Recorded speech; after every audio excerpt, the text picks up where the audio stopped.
Warning. All stories could be completely made up, and we have no way to confirm that. Any and all names mentioned in the show are most likely fake.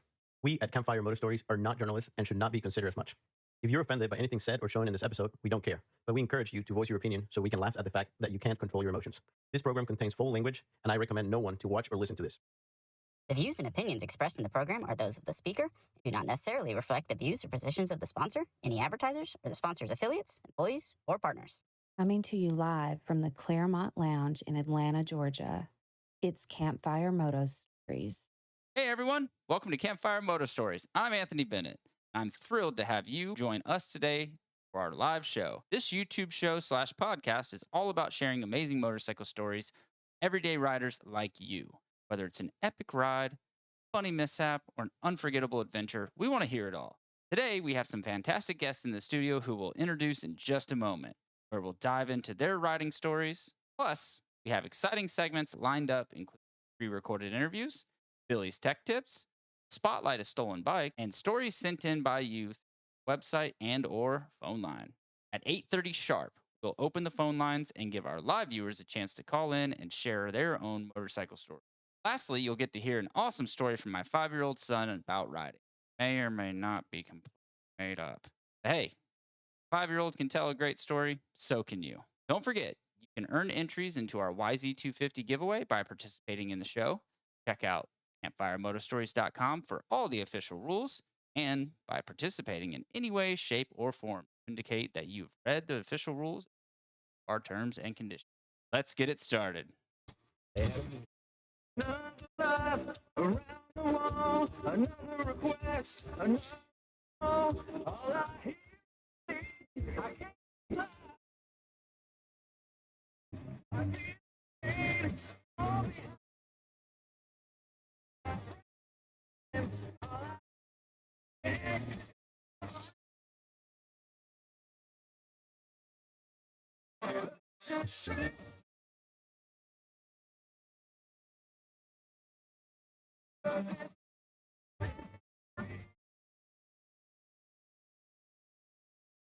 Hey, welcome to Campfire Moto Stories. I'm your host, Anthony Bennett, and it's Season 2, Episode 1. Gave away a bike last show. Had a good time with my buddy Rodney, and today I've got my good buddy Corey Burkett in studio. How you doing, buddy? Good. You said the last name right. Burkett? Burkett, yeah. Well, how do people usually say it? Burkett. Burkett? Which that's just like the southern, like my dad's Corey Burkett. Okay, It's I could Burkett. see it. Burkett Smooth. I've always known it as Burkett. Burkett Smooth. Yeah. It's professional. I mean, it's got a little like pinky out kind of thing compared to Burkett, or Burkett, Burkett. but you know. So I know you've watched a few episodes since I told you you're going to come on with me, and you may or may not have picked up on this, but I always start with an icebreaker, just in case you're a little nervous. Hang on. Am I supposed to be able No. to see myself? That's just for Oh. like things that I want to show people. Oh. I turn the camera to it, Okay. and they can see what's on the Okay. screen. So, So yeah, you can't see what's going on right okay. now. All right. Yeah, Icebreaker. icebreaker. Why the hell does Josh call you Paul? Do you not have a clue? I don't. I literally don't have a clue. So Josh is my roommate for everybody listening, or was my roommate. Our old landlord, his name was Paul Iannelli, and he was like the postmaster of the Ackworth post office. Okay. And for some reason, I don't know why, but it was just, he was an interesting guy, and he would always come by, change the air filters, collect the rent. Okay. And then it was just something that stuck. This it was Paul. He would always just say, "Paul's your dad." I'm like, "My dad? What are you talking about?" He's like, "Yeah, Paul's your Just 'cause he was dad." an odd dude. Yeah. He's like, "No, that's your dad." So now every time it's like Paul. He never calls me by my name. It's always Paul. He's like, and he says it a certain way. Okay. I wish you were here to say it the way he Yeah, says but it. you know, his kid's got basketball games, so he can't make it. Baseball. No, I thought it was baseball. My Okay. wife corrected me, and it was basketball. Basketball. Okay. Yeah. So yeah, he's got basketball today, so he can't make it. It's like, fuck your kids. They'll be fine. Oh, so we can say words. Oh, yeah, we can. Oh. This is not for kids. We can say whatever the hell we want. All right. So one other thing. In fact, now I'm gonna have people. I'm gonna do try this. not to cuss. Yeah. I'm gonna try not to say anything negative about anyone. But that was one other thing I was gonna say too. Like, try not to say. That was like one of the other rules I forgot to tell you is don't talk shit on people. No, I'm not. Like, So yeah. my New Year's resolution is if you don't have anything good to say, Put it on Facebook. exactly. Oh. All right. Well, speaking of nothing good to say, so this picture is the icebreaker part 2. Okay. I So- remember this like it was yesterday. Okay, so this muscle milk race, and I tried my best to find a picture here, but I know who. So you know the two guys next to me, who's that? the Gassani brothers, Oh, the Church's I know, Chicken brothers, I know the name. but Irfan and Imran. yeah. I don't think I ever got to meet him or whatever. All right, so the icebreaker part, especially, is since you texted me and asked if I'm going to end up getting you divorced, and I said no promises. So there was a girl here that was the 30-second card girl at the muscle milk race. Oh, Yeah, I forgot all about. I did not remember that, but I do now. But- Yeah. I'm wondering if you remember this part. So let's just say she was stacked is the easiest way to say it, yeah, right? yeah. So I remember it as I went up to you and Lindsay, and I was like, God damn, do you see the 30-second girl? I just want to. And you go, that's my girlfriend. I don't remember that, but I'm not surprised. I'm not, but I forgot all about that part because wasn't it? Was it Tony? Was it Tony Morris? Who was? No, it was the. Not Tony Morris. There was I know another who guy. you're talking about. He always rides the Cubs. Yeah. The Honda Cub, or the Cubs all I over. think you actually might have the name right, but it's Morris. Tony. Yeah. Tony I know Morris. it's Yeah. Tony. So I think he was the the official kind of helping. Yeah, 'cause rep. Kevin yeah. Kelly, I think, Kevin helped was run putting these. it on. Yeah. And then Morris was doing like the officiating and whatnot. And I knew Tony just from seeing him at races and stuff. And then kind of put all that together. Yeah, it was interesting. But Yeah, it I was actually don't a lot remember of that, but fun I'm race. not surprised. But I yeah. figured you wouldn't really Yeah. be in and out. But I just remember kind of one of those things where I was like, I can't believe I just said that. Yeah. You. Because it was like I think she had a Roost MX shirt on that was like Yeah. cut up, like Yep. sleeves cut off of it and stuff. Yeah. Yeah. I wish they would do more of those races. Yeah, that was yeah. fun, just for the pit bike sake of it. It was a lot of fun. The second night, because they did 2 weekends in a row, the Mhm. second weekend was a lot better. And I remember I could actually look up the date pretty easy because we were sitting there with Rachel. I don't remember her name, lesbian chick. Yes, that was Lindsay's friend, Yeah. photographer girl. What was her last name? I don't remember her last name. Either way, Yeah. probably shouldn't say it. But anyways, super cool chick. But we're sitting there, and I had it was so cold. It was around this time of year, and the front end dropped on me going through the first double because of the Honda bog. It was so cold, I didn't jet it right. Jacked my knee all up. So we're sitting like in the top thing, like watching the race, and Rachel goes, "Whitney Houston just died," and she's like, "I went to school with her daughter." Like she knew her and her Yeah. daughter or something like that. And so that's why it's easy enough to go back Yeah. to look at the date of that thing. So that race always sticks for me kind of for that reason, just being up there like, you know, her daughter kind of thing. Yeah, I think we And had like a jacking roost up set my up there knee. or something. I do remember that. Like basically it was behind the starting gate where that camera's at. And then there was pit bike races both nights. Yep. Yeah, that's right. I Because they still did got a my Friday, plaques. Saturday, both weekends. I got second and third behind. So I got second one night. There was a kid named Colby that was he rode big bike. He rode B class. Mullins. Yeah. Yeah. Dude, he smoked everybody. He rode Chris Denny's. It was like a board KLX 110. Oh, yeah. Well, Chris had ridiculous pit bikes with their pit bike track. And Colby was their neighbor. Well, he was lived hitting the 400 feet catapult from on them. the thing. And he was like, there was another kid out there that had like a perimeter, like style BBR bike, and he was hitting the catapult. But that was a launch for a pit bike. And I remember Colby hitting it. There's a video floating around somewhere, might be on YouTube or whatever, of like a last lap pass with, it was me, Colby, Bailey Kroom, Mhm. and there was somebody else. There was like 3 or 4 of us going in the corner. Colby had just like edged everybody out to go over the finish, and the tough block had got pushed like way into the high side of the berm. Like so, everybody's thinking like, "Oh, I got to go around this berm," and you see me just, and I went from 4th to 2nd in the last second, and I ended up getting a second place for that. But Nobody protested you. And honestly, that's fair because it got moved. yeah, So yeah, the I markers can't remember. changed. I remember it was Bailey and somebody else, but that was fun. Yeah. Good times. So did you do it the next weekend too, or just Yeah, that we were weekend? there for both weekends. Both weekends. Yeah. I just did think the pit bike second race. layout track the next weekend track was a lot better. The first Yeah. one was a little more too tame, and the second one at least Yeah, that had one like was a dude. finish line triple or something like that. Yeah, everything on that track I did on a pit bike except for the catapult. And the whoops to the far right, you could blitz those on a pit bike. Yeah.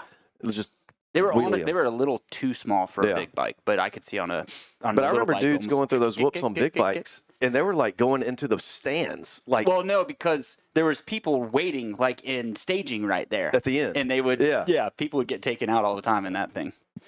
Good times. Oh yeah, arena class races are always good to watch for C class. That's I what- mean, C class on a Saturday night is always good to watch. You go to the beginner class and C class lines. Do you remember the name of that arena? I don't. Henderson Arena. Really? Yeah. Okay.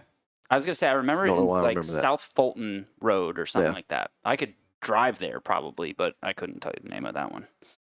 But all right, so we got Any more those two. brain busters? No, Okay. that was the two things. I did talk to your buddy Michael Sizemore today. Oh. He called me. I got some stories from him I'm going to talk about too. What did he call you for?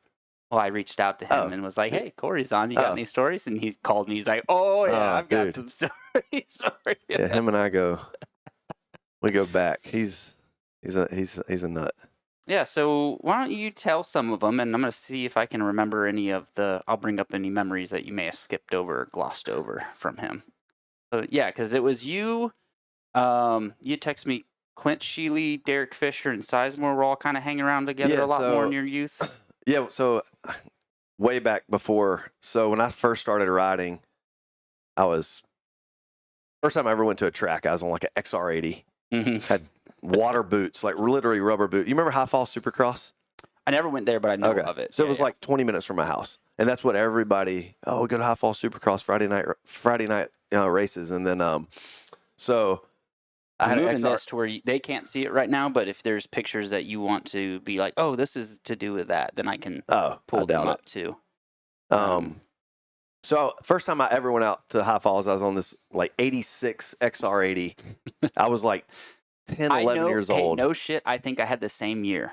Maybe it was like The orange one Yes. had the yeah. blue seat. Blue seat, yes, yeah. I had the same one. I don't think it had any graphics on it, but so I had that thing. But my mom bought it at a pawn shop for $400 because I wanted a dirt bike because I had 4-wheelers all the way up until this. Yeah, let's see. I got a picture of that right here. I was gonna bring up. You started Still on have that. quads, bro. You still have dude, it? That's awesome. So it's in my shop right now. That is an LT50. It's like an 82 or 84 model. Is it still in that good a shape? Yeah, I mean it looks identical to that. Because there was another picture got. Oh, did it not save? I don't Huh. know. Weird. Oh, there it is. There it is. Dude, you dove deep into some archives. So that was a Yeah, man. TRX 125. Oh, so that's not the same. No, that's not the it's same. so blurry. It's tough to tell. That's like an 86 TRX 125, which Okay. that thing would completely just dismember your spine if you rode it because it had no suspension. It was just air tires. That's me and my grandma. I still have that Chevrolet in the back too. Oh, nice. That was my mom's truck. She gave it to me when I was in high school, and Oh, so your mom put some miles on that thing. oh huh? yeah, that truck's got 470 miles on the original motor. Those aren't the miles I was talking about, sir. Ah, good dudes. Where were we? Your mom in the truck. The original miles. Okay. She's probably just listening talking to this. about honestly about the 50. The Oh, the LT50. Still yeah, got it. yeah. That's pretty good. Yeah. So it'll be Cal's, my little boys, when he gets old enough, and Yeah. we'll throw him on it. And then I ain't gonna keep him on 4 wheels long. It's No, Stasics are the way to go. yeah. Which Irfan actually gave him a little 2-wheeled small It's got like Push 2 wheels bike, in the front, yeah. 2 wheels in the back. Yeah, little my bitty kid's thing. got one. Yeah, it's like the So- pre-Stasic What color is it? brown, I think. Tan Oh or something. no. Okay. So Daniel got me one for like a baby shower gift for my kid, and it was orange. He did it to fuck with me because no one Yeah. I'm more of a Yamaha guy. So I actually took the whole thing apart, spray painted it baby blue, and I had a guy I know make stickers for the side that says YZ2 feety. Like That's 2 pretty good. feet. 250. Yeah, Yeah. I like that. So I was gonna say, if it's brown, paint it whatever color you want. Oh, we got and get you some of those stickers made. yeah. And CRF 2 feety. Yeah, we got you an know. AutoZone down the street. Get some of that pearlescent paint. Hell yeah. Rattle it up. You painted cars before. You Absolutely. Could do that, right? It didn't. Me painting cars wasn't good, but Dude, I cannot. yeah, we put a lot of money It's into a lot more of an art than a lot of people think, and a Yeah. lot of it is really more of the pre-work and patience. Prepping is huge because you Very don't much prepping. you don't realize how terrible your prep work is until you start laying some paint on it. Yep. And then And you if see you go it pop. too close or go too fast, it just looks like shit. I don't have good patience to hold a sprayer at the right angle and go back and forth. And then you're like walking down the side of the car, and then you're like I said, not my forte. I'm sure if I was to spend a year doing it, I would be mediocre at it. Brantley, you know, yeah. yes, he's probably listening right now. Like, what the hell? Like, these guys don't know how to paint. No, yeah. So funny enough, Brantley was going to get that electric bike. And, I was with him. And I didn't know this until after I sent in our group chat the link to our show today and was like, any of you guys know my buddy Corey? And we were giving him all kinds of shit before going to get the electric bike. Like, this guy's going to rob you. You're going to get shot. And all he said to us is, one of my buddies and I are going. We're both strapped. We'll be good. Yeah. And it wasn't until after I sent the link. He's like, that's who want me to get the electric bike. I was like, are you kidding me? I didn't know you and I him. haven't talked to him in a while. He just hit me up. He's like, hey, man, I got to come to your side of town and pick up this e-bike from Marketplace. I'm like, all right. He goes, you mind riding with me just to help me load it? I'm like, sure. And then he starts like flavoring in some like, yeah, it might be a little sketchy. And then he sends me the address. I'm like, dude, I know exactly where that is, and you don't need to go by yourself. So he's like, well, if you can't make it, like, I understand. I'm like, dude, now I feel guilty. Like, if you end up on the news, I won't be able to live. And so I was like, yeah, dude, just give me a time. And I was like, I get off at 5, so I'll meet you at like 5:36. It's starting to get dark. And then I met him over in Mableton, and it was everything up until the point of us loading it up could have gone sideways. Well, what's funny is, like, when he started telling me some of the details about it, and I looked in the guy a little bit too, I was like, 90% this is legit. You can look at certain things about it and, like, look at the ad and kind of tell a few things and know, because here's the reality. That guy gets in a bunch and he sells them out of there. He doesn't want to bring people to his storage unit too that things might rob him, where they just kink and take the rest of his stuff. I was like, I think this will be okay. Did you read the guy's reviews on Facebook? They weren't great. They weren't? No, they were like, this is a scam. This guy won't answer me. So I did, but I could kind of see through some of that stuff where if you don't respond to somebody in the right way, they can rate you bad. And they can also do, like, I had somebody rate me bad because I sold somebody else something where I told them I'm not holding it for them, you know? So I can kind of see through some of those things. And honestly, if they're like, he won't respond to me, or this is a scam, that person might believe it's a scam. We both kind of thought it was a scam, right? They don't know. So they're just warning people. The other person that he didn't respond to me, well, the guy may have been a dick to him and he didn't respond to him. So yeah, I did see some of those things and I was like, yeah, the guy was cool after all. After we got there and everything, he was all good. Tell Brantley we're talking shit about him right now. Have you ridden his? Really, asshole? I mean, it ain't like you're hitting doubles or you ride around the neighborhood. No, I mean, I literally just did this on New Year's Eve and just found out Wednesday that it's broke, but it's not too bad. So actually, because I figured this would get brought up and I wanted to bring it up, why not? So I broke this in 2020, same wrist, and went to the same doctor. Just actually did my buddy's. So that doesn't look like anything off my page. Yeah, this one's mine. So on the left is the pictures from 2020 where I had the surgery done, right? And this is kind of interesting where I just kind of wanted to bring it up on the show. And you can see this little guy right here, right? This is a calcium deposit from this break and everything that was done that grew. When my wrist bent back, this calcium deposit and this calcium deposit clicked and broke that. And so what was interesting about it is, because I've broken up shit to where I was like, oh, well, this is the other crazy part to the story of it. So I'm at Big Springs, and I'm on their first little double, and as I'm in the air, it's a little 50-foot double, the front wheel just goes wind, like a big, strong gust. I've had bikes blow me over in the air before, and I've landed off the track, but it's straight. I'm always straight while I'm being blown sideways. It literally just took it like this. So I landed thinking everything is fine, and I just kind of land sideways, and I'd ride out. Well, when it landed, it tucked. So my hands were on the bars the whole way to the ground, which is why it scarred that up, because it was still on. But when it landed, it folded it back. So the one bone kissed the other bone and cracked it. So as I was thinking to myself, like, it wasn't that bad of a crash, but this is burning, like her bone hurts when it breaks. And then as he's feeling, this is a funny part to it. So he's feeling on this wrist, and he gets right to this part on the other one, and he squeezes, and I see his face go. I said, oh, that's from a break in 2002. He's like, oh, okay, that makes sense. EMT there or No, orthopedic? the doctor, the orthopedic doctor I saw Wednesday. The same guy that did that surgery that put the screw in.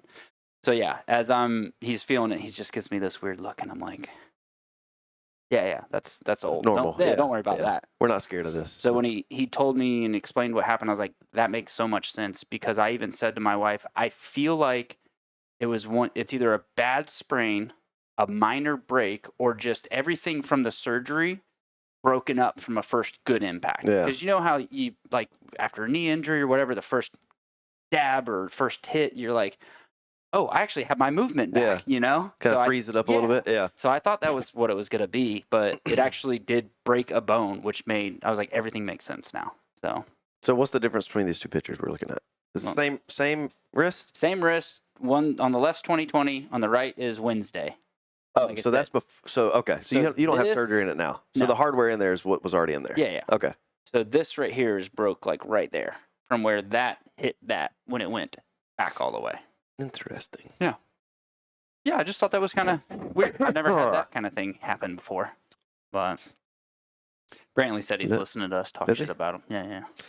Oh, Brantley. That would have been fun to have him in studio, because I've got some funny stories about how we met and things like that. I'm trying to remember. I met Brantley through the car world. Really? Yeah. Okay. And I never even knew he had rode motorcycles up until I started working at Roost. Mm-hmm. But I met him through a buddy that builds cars and stuff like that. So, Well, he's got that badass 240 SX yeah, drift car. And actually, I was telling him, like, hey, can you go ahead and say if you do get shot before when you go to that guy that I can have the drift car? And he's like, it's not even mine, because it's in his dad's name or whatever. Yeah. But yeah, I was messing with him a lot. Like, can I at least have the beta? Can you send nudes that you have? Can you do? They're gonna be lost forever if you don't. A beta. Yeah, he's had a beta forever. Yeah. Before I even knew what a beta was, it was like, now they're got a supercross team. Yeah. So back to riding and some of your stories, though. So Michael Sizemore, you and him rode a lot. Yeah. Go ahead, tell us. No, some, I mean, some good stories back in the day. Honestly, there's plenty. I guess when I first met Michael, though, he was, like I said, I just started, no clue what's going on, like super squid. And when I realized the XR80 wasn't going to cut it, I ended up getting a brand new YZ125. That was in 99. It was a 2000 model, and went back to High Falls. And I was like, okay, this is more of a bike you ride here at High Falls. So started doing, I think it was High Falls and Calhoun had these night races that were like collabing on. And it would do like alternate weekends. I only knew about Bremen and Calhoun doing that. So that was kind of and I may have that. it mixed up. I know High Falls was doing it with, it was ICR, International City Raceway down in like Warner Robins. That was close before I got here. Okay, yeah. So, and they would alternate, this weekend High Falls, this weekend ICR. And dude, I'm out there, like me and some buddies from school or whatever, and we all suck. And then out of nowhere, my stepdad was talking to this guy, and it ended up being Michael's dad. And I always heard like, oh, Sizemore, dude, he's super fast. He's, he kills it around here, da-da-da. Well, I finally meet him at one of the High Falls races, and he's wearing like a full back brace, and he's just walking around. I'm like, how old would he have been at this point? He was probably 15 or 16, because I was like 12 or 13. He's a few years older than I am. And dude had a enclosed trailer full of Cowies, that big wheels, KX100s, KX85s, and he was like selling them. And I guess that's when he just moved up to big bikes. So he's getting 125s and stuff like that. Yeah, 15, yeah. Yeah, and was that like a Capital Cycle sponsor deal, or was that actually like Team Green? Do you remember? So he was. I'm pretty sure he was Team Green. May have been like B level, even if it's not, because they've got like the A and the B tier. Yeah, so I'm not sure exactly what all support he had, but that's basically when I got to know him or whatever, and then he started riding again. And the first time I ever seen this dude ride a dirt bike, I'm like, this is insane. Like, Oh, that's how you're supposed to actually do it, yeah. kind And of thing. I'm Yeah, thinking yeah. like high falls, dude, I'm winning the beginner class. I'm winning, like, within a year, I move up to C class, and we're dropping gate, like a full gate was like 15 there, and they're dropping the gate, and I'm beating 2 classes, and I'm like, oh, dude, I got this. I'll be a Supercross pro in no time. And then, so that's several years of that, and then Michael raced all like the AMA. He had to go to like Silver Dollar. He'd go to Ichiconi. He'd go to Hillbilly Hills, and I remember him. He was like, dude, we got a race at Silver Dollar this weekend. You should come. And I'm like, all right, cool. Like, here we go. So my first AMA race was at Silver Dollar. I've never experienced anything like this. It's full gate. It's whatever series they were running then. And you got a full 40-man gate. And it's just like, dude, I'm out of my league. Like, I have no business being here. And I don't know. I sent you a picture of me on a YZ 125. Yeah. Here, I'll pull it up. Keep talking. Yeah. So that was the first AMA race I ever had. I'm on the far right side gate, and got to be in there somewhere. I'm on the far right side gate strategically because I did not want to be in the mix with all these other guys. And on top of that, what the hell? Yeah, that isn't in here. I swore I saved all the ones that you'd sent me. Well, on top of I'll all find that, it in just a second. Keep going. Sizemore would not let me sign up for beginner class. He's like, oh, you got to sign up for C class. And I'm like, all right, cool. Like, I win all the high falls races in beginner. Like, I'll sign up for C class. So we're at Silver Dollar, and he signs me up for C class, and I show up, and I'm just like, dude, I remember going out for practice and just dudes jumping over my head. And I'm like, I have no business at this place. So I line up on the right side. I remember the gate drops, and when the gate drops, I'm acting like I'm engaged. I'm going straight. Everybody else is turning left. So I stayed out of harm's way. That was the first like big gate drop I ever did, and I was scared to death. So it asked me if I wanted to replace it. No, there it is, right there. It is. Yeah. It wasn't there a second ago, right? I don't know. Yeah. Look at me. Yeah. Posture. big Look at the dog. gear. Fox boots. Dude, No I've fear been gear. digging some year. All right, is 928 Chris Inc? I have no can't clue. remember if he's 928 or 929. At least my visor looks better than the guy next to me. Yeah, dude, this was like the epitome of like 01, 02. What It had year was been- this? Well, it had to have been 99 or 2000 because that was a 2000 year bike. Yeah, and just the gear- no fear gear, yeah. that Fox chest protector. No, that's Thor. I know, but I'm this guy, right? The Oh. Fox gear there, that chest protector just brings back a lot of memories from back in the day. Smith Warp. I think that's what was it. Yep. The Smith Warp goggles. That was so get this. That's a Pro Circuit shoey helmet, like the replica Pro Circuit helmet. Yeah. No clue why I have that. It just looked cool. I will say though, when I saw this, I was like, "Damn, that was actually a pretty good, clean looking 01 or That's 2000. 98 to 01 was the same Yeah. style bike." I think 01 So 2000 had the all blue seat. 01 they went with the black stripe on top. yeah. It's amazing the things you'll remember that. Like you could show me a picture of any year Honda and I could tell you what year it is, you know? And all those stickers, and dude, that's not even half of them. I don't even know where those stickers came from. I think I had I bought like a pair of Vans, and they come with like a sticker kit, and I just started plastering Vans stickers all over the bike. Yeah, that's good times. But yeah, that was a good race. And then Sizemore raced. He was doing pro class, so I mean, he was. Every race I went to with that dude, there was some controversy, and people were wanting to fight him or his dad in the pits, it was hilarious. I want to say it was that race specifically. There was some dude from Florida that Michael punted off the track to win, and I'm sure there was some money involved, but the dude ended up showing up at the pits. Oh, always, of course. And it was a guy he was pretty, like he was a small guy with a bigger guy. And me and Michael always have the same. I wish you'd remember their name because me being from dude. Florida, I probably know them. I can't remember. And I'm sure Michael knows who it is. Like if we were to ask him.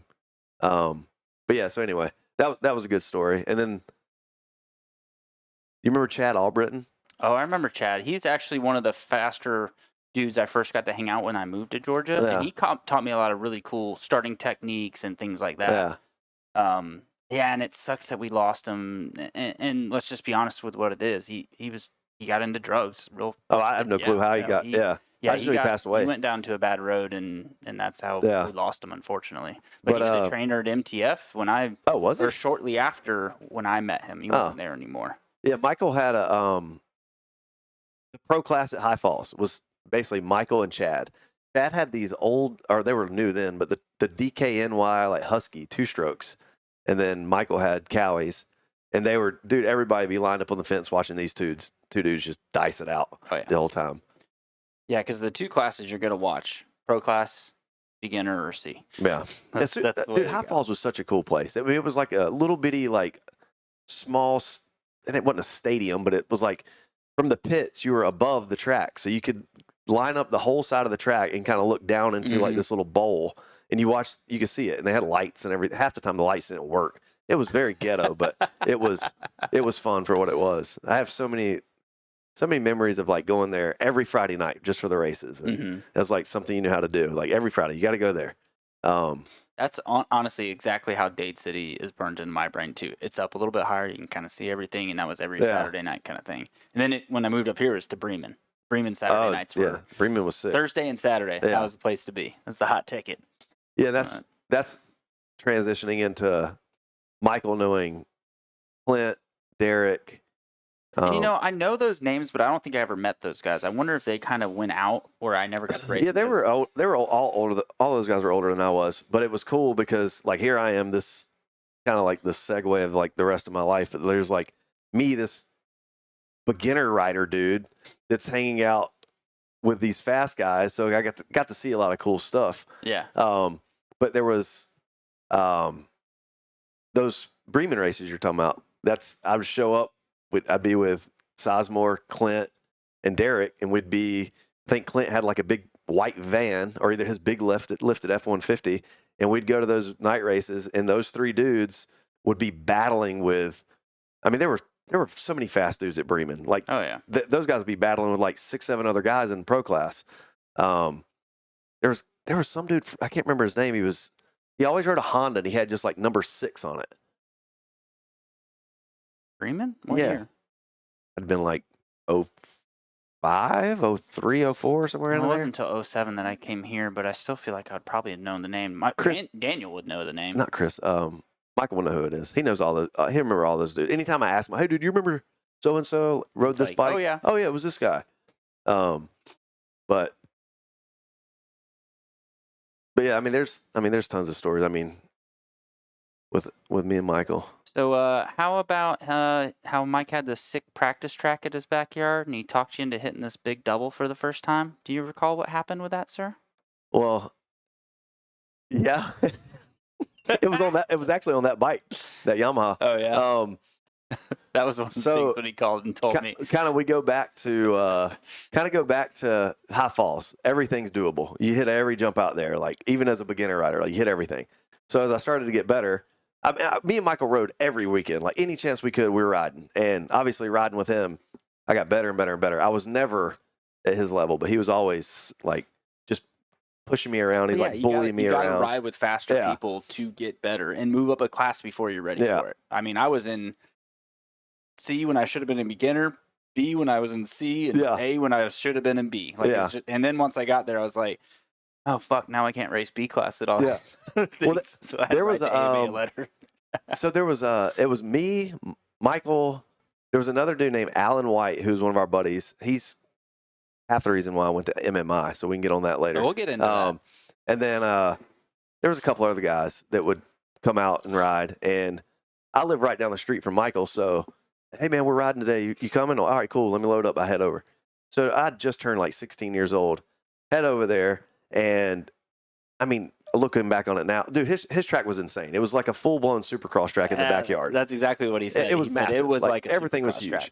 Track. And that's about the time he was getting ready to race supercross too. So he was like going into that.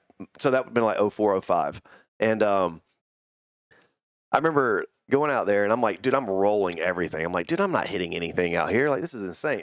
I do remember he had a small triple out of a corner right in front of his, like going away from his shop.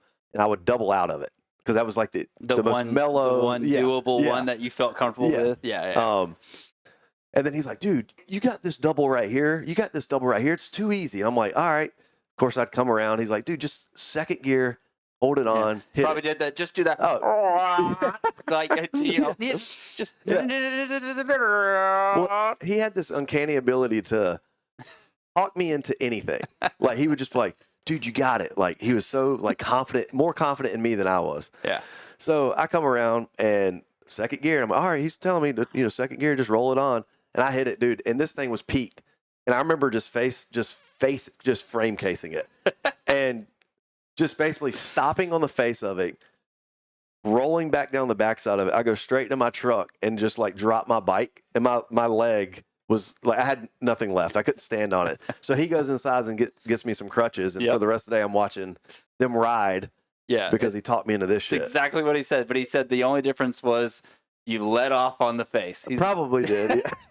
So that's where he told you to go. Burr, burr, burr, burr, you did burr, burr, burr, burr, burr, that makes it. Yeah. Dude, like I said, I'm not bullshitting you. He had in the middle of his track, there was like this, it's kind of like what you'd imagine a catapult being, but it was like a single to table. Yeah. And dude, it was every bit of 100 feet. And Michael would hit this thing and just be upside down over it. And I'm just like, so he's like, dude, you can hit that. I'm like, dude, I wadded up over here.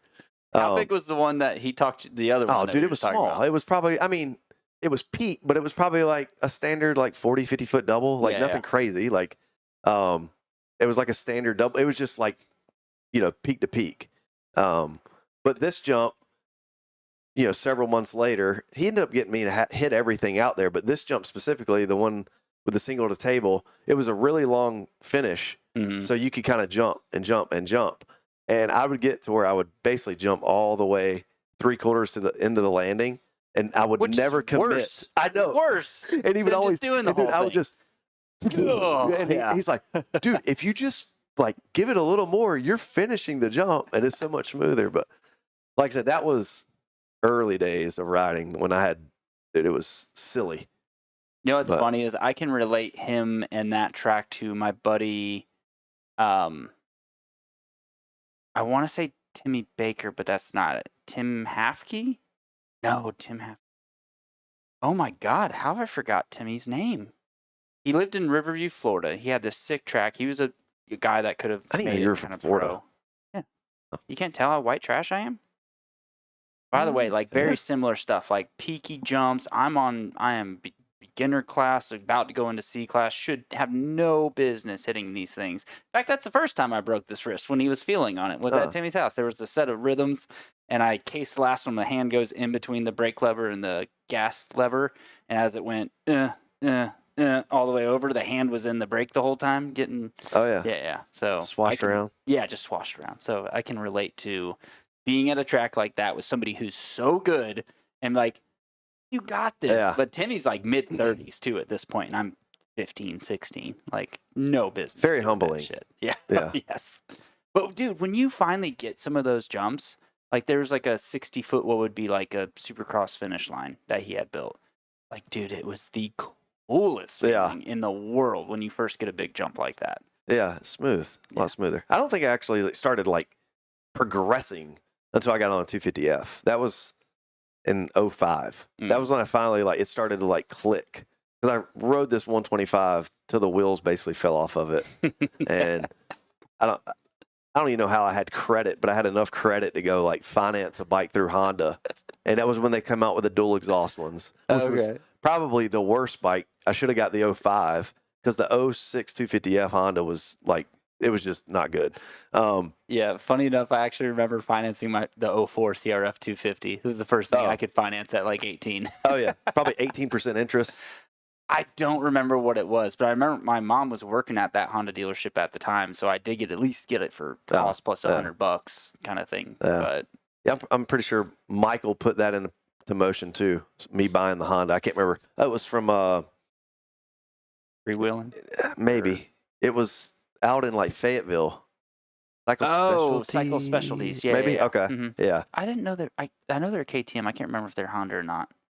Well, I bought a CBR there too. CBR 600. Well, that's the one that's in Fayetteville, is Cycle Specialty. Okay. There's like the parts manager or something like that. Yeah, I I've don't gone remember. down there and get some stuff from him before. Pick it up from Bentley. He like dropped it off there for me to pick up. It was close to my work kind of thing when I was down in Jonesboro.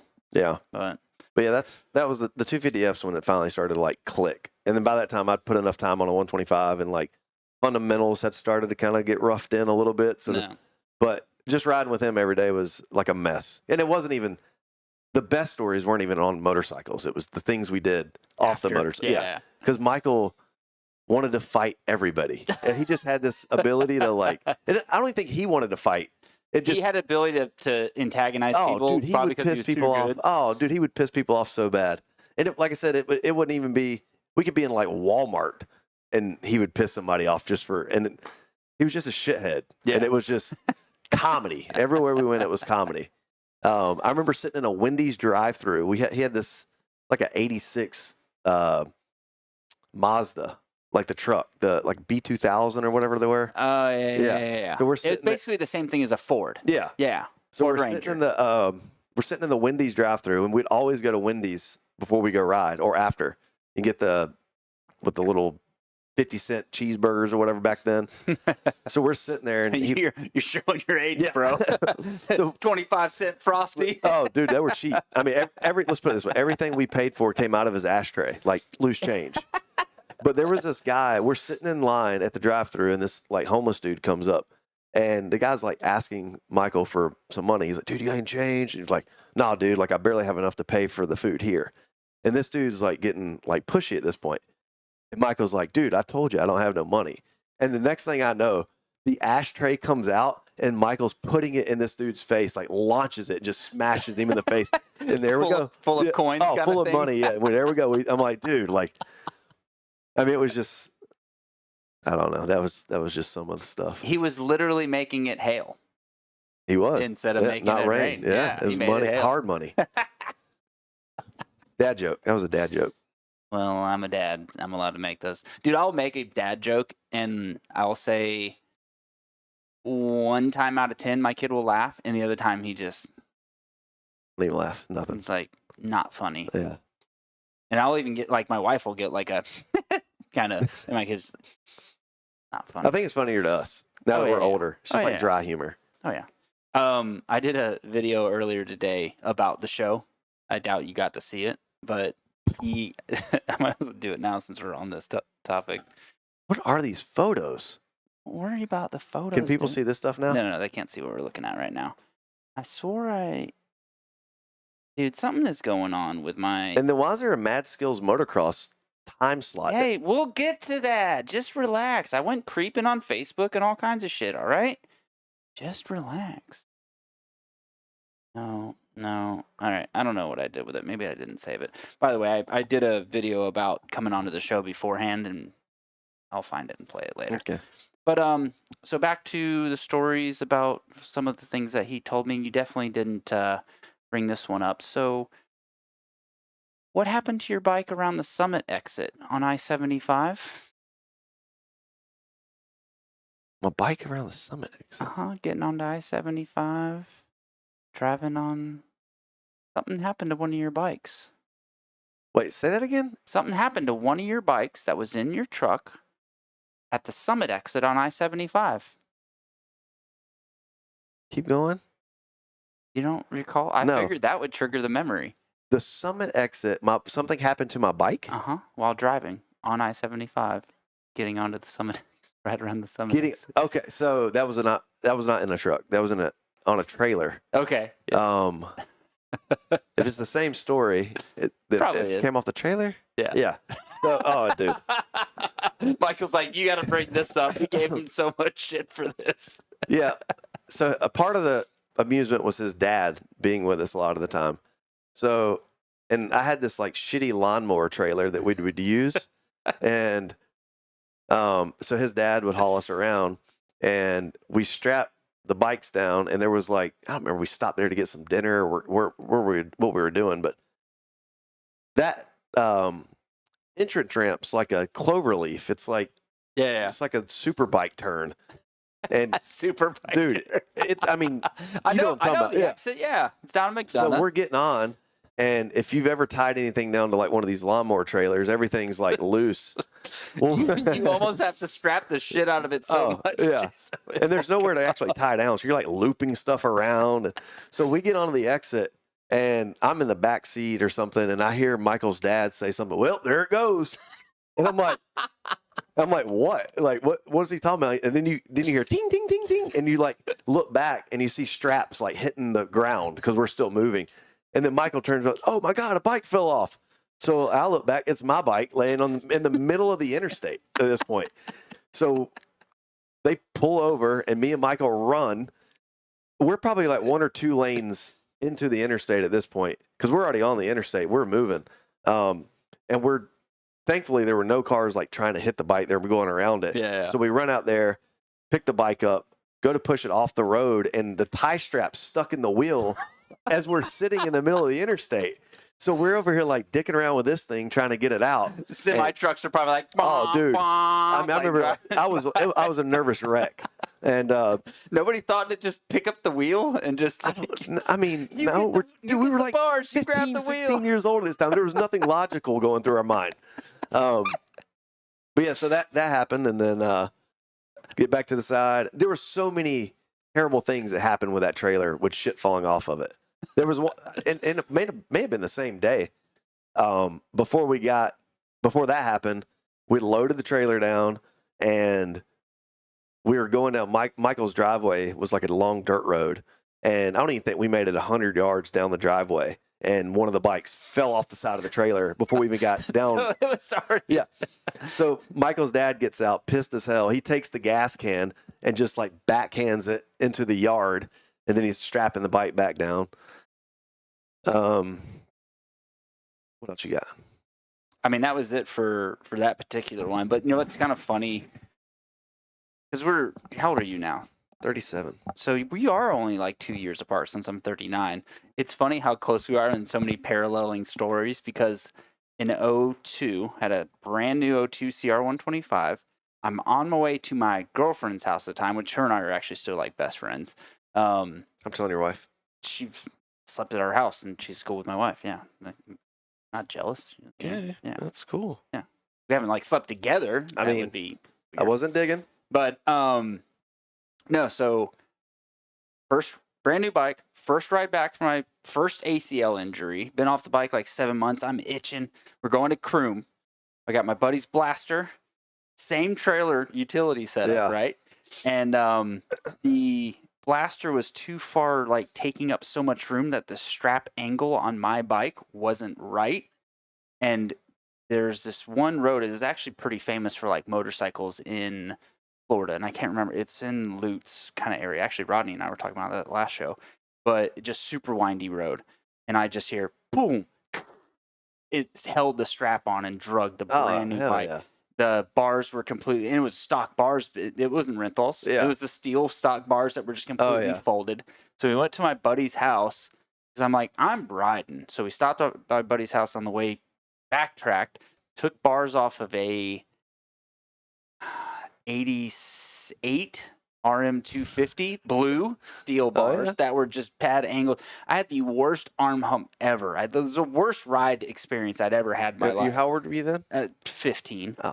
My sister drove my buddies and I in like my dad's borrowed truck and trailer. Like did all this for me. How far did you kinda live? thing. Was that Croom? Yeah, How far did you live from there? 30 minutes from there. Yeah.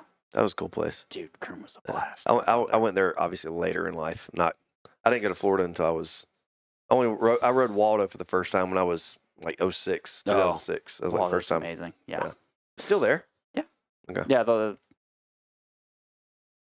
that bottle right there? Bottle? Yeah. The yeah. liquor bottle Yeah. has a little sticker, Croom, Spider, Waldo, North Florida. okay. So Yeah. that was like a dude trip we did, and those were the tracks we stopped and we collected some dirt along the way. Nice. That's So cool. yeah, that was. Is there a year on that? 2020. Yeah. Actually, going back to Croom right after Day in the Dirt. So I just signed up for Day in the Dirt. Thursday, we're Is it doing Dade? the Alligator Enduro. Where's that? Is it Dade? Dade City, yeah. Dade, So okay. Thursday, and after the Alligator, go to Dade.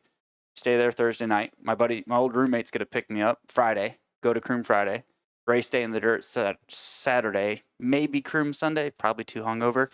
and then back home. Oh, that's so a lot. that's the plan. So if you, Will that be ready? yeah, that was one of the reasons I actually made the doctor's appointment for on this past Wednesday. So I said, I got a race in March. Am I good? He's like, yeah, you'll be have fine. you done the day in the dirt already? Yeah, one other time. Nice. Yeah. It looks cool. Ghost rode my bike over the finish line. Oh, nice. Wearing a pink tutu. Nice. Yeah. That's Got a good video of that. that. That looks like a cool spot. I mean, I've been to Dade City, but I've never been to Day in the Dirt. But it just looks like a riot. Oh, yeah. It's the Did way to go. J-Law do it last year? I think so.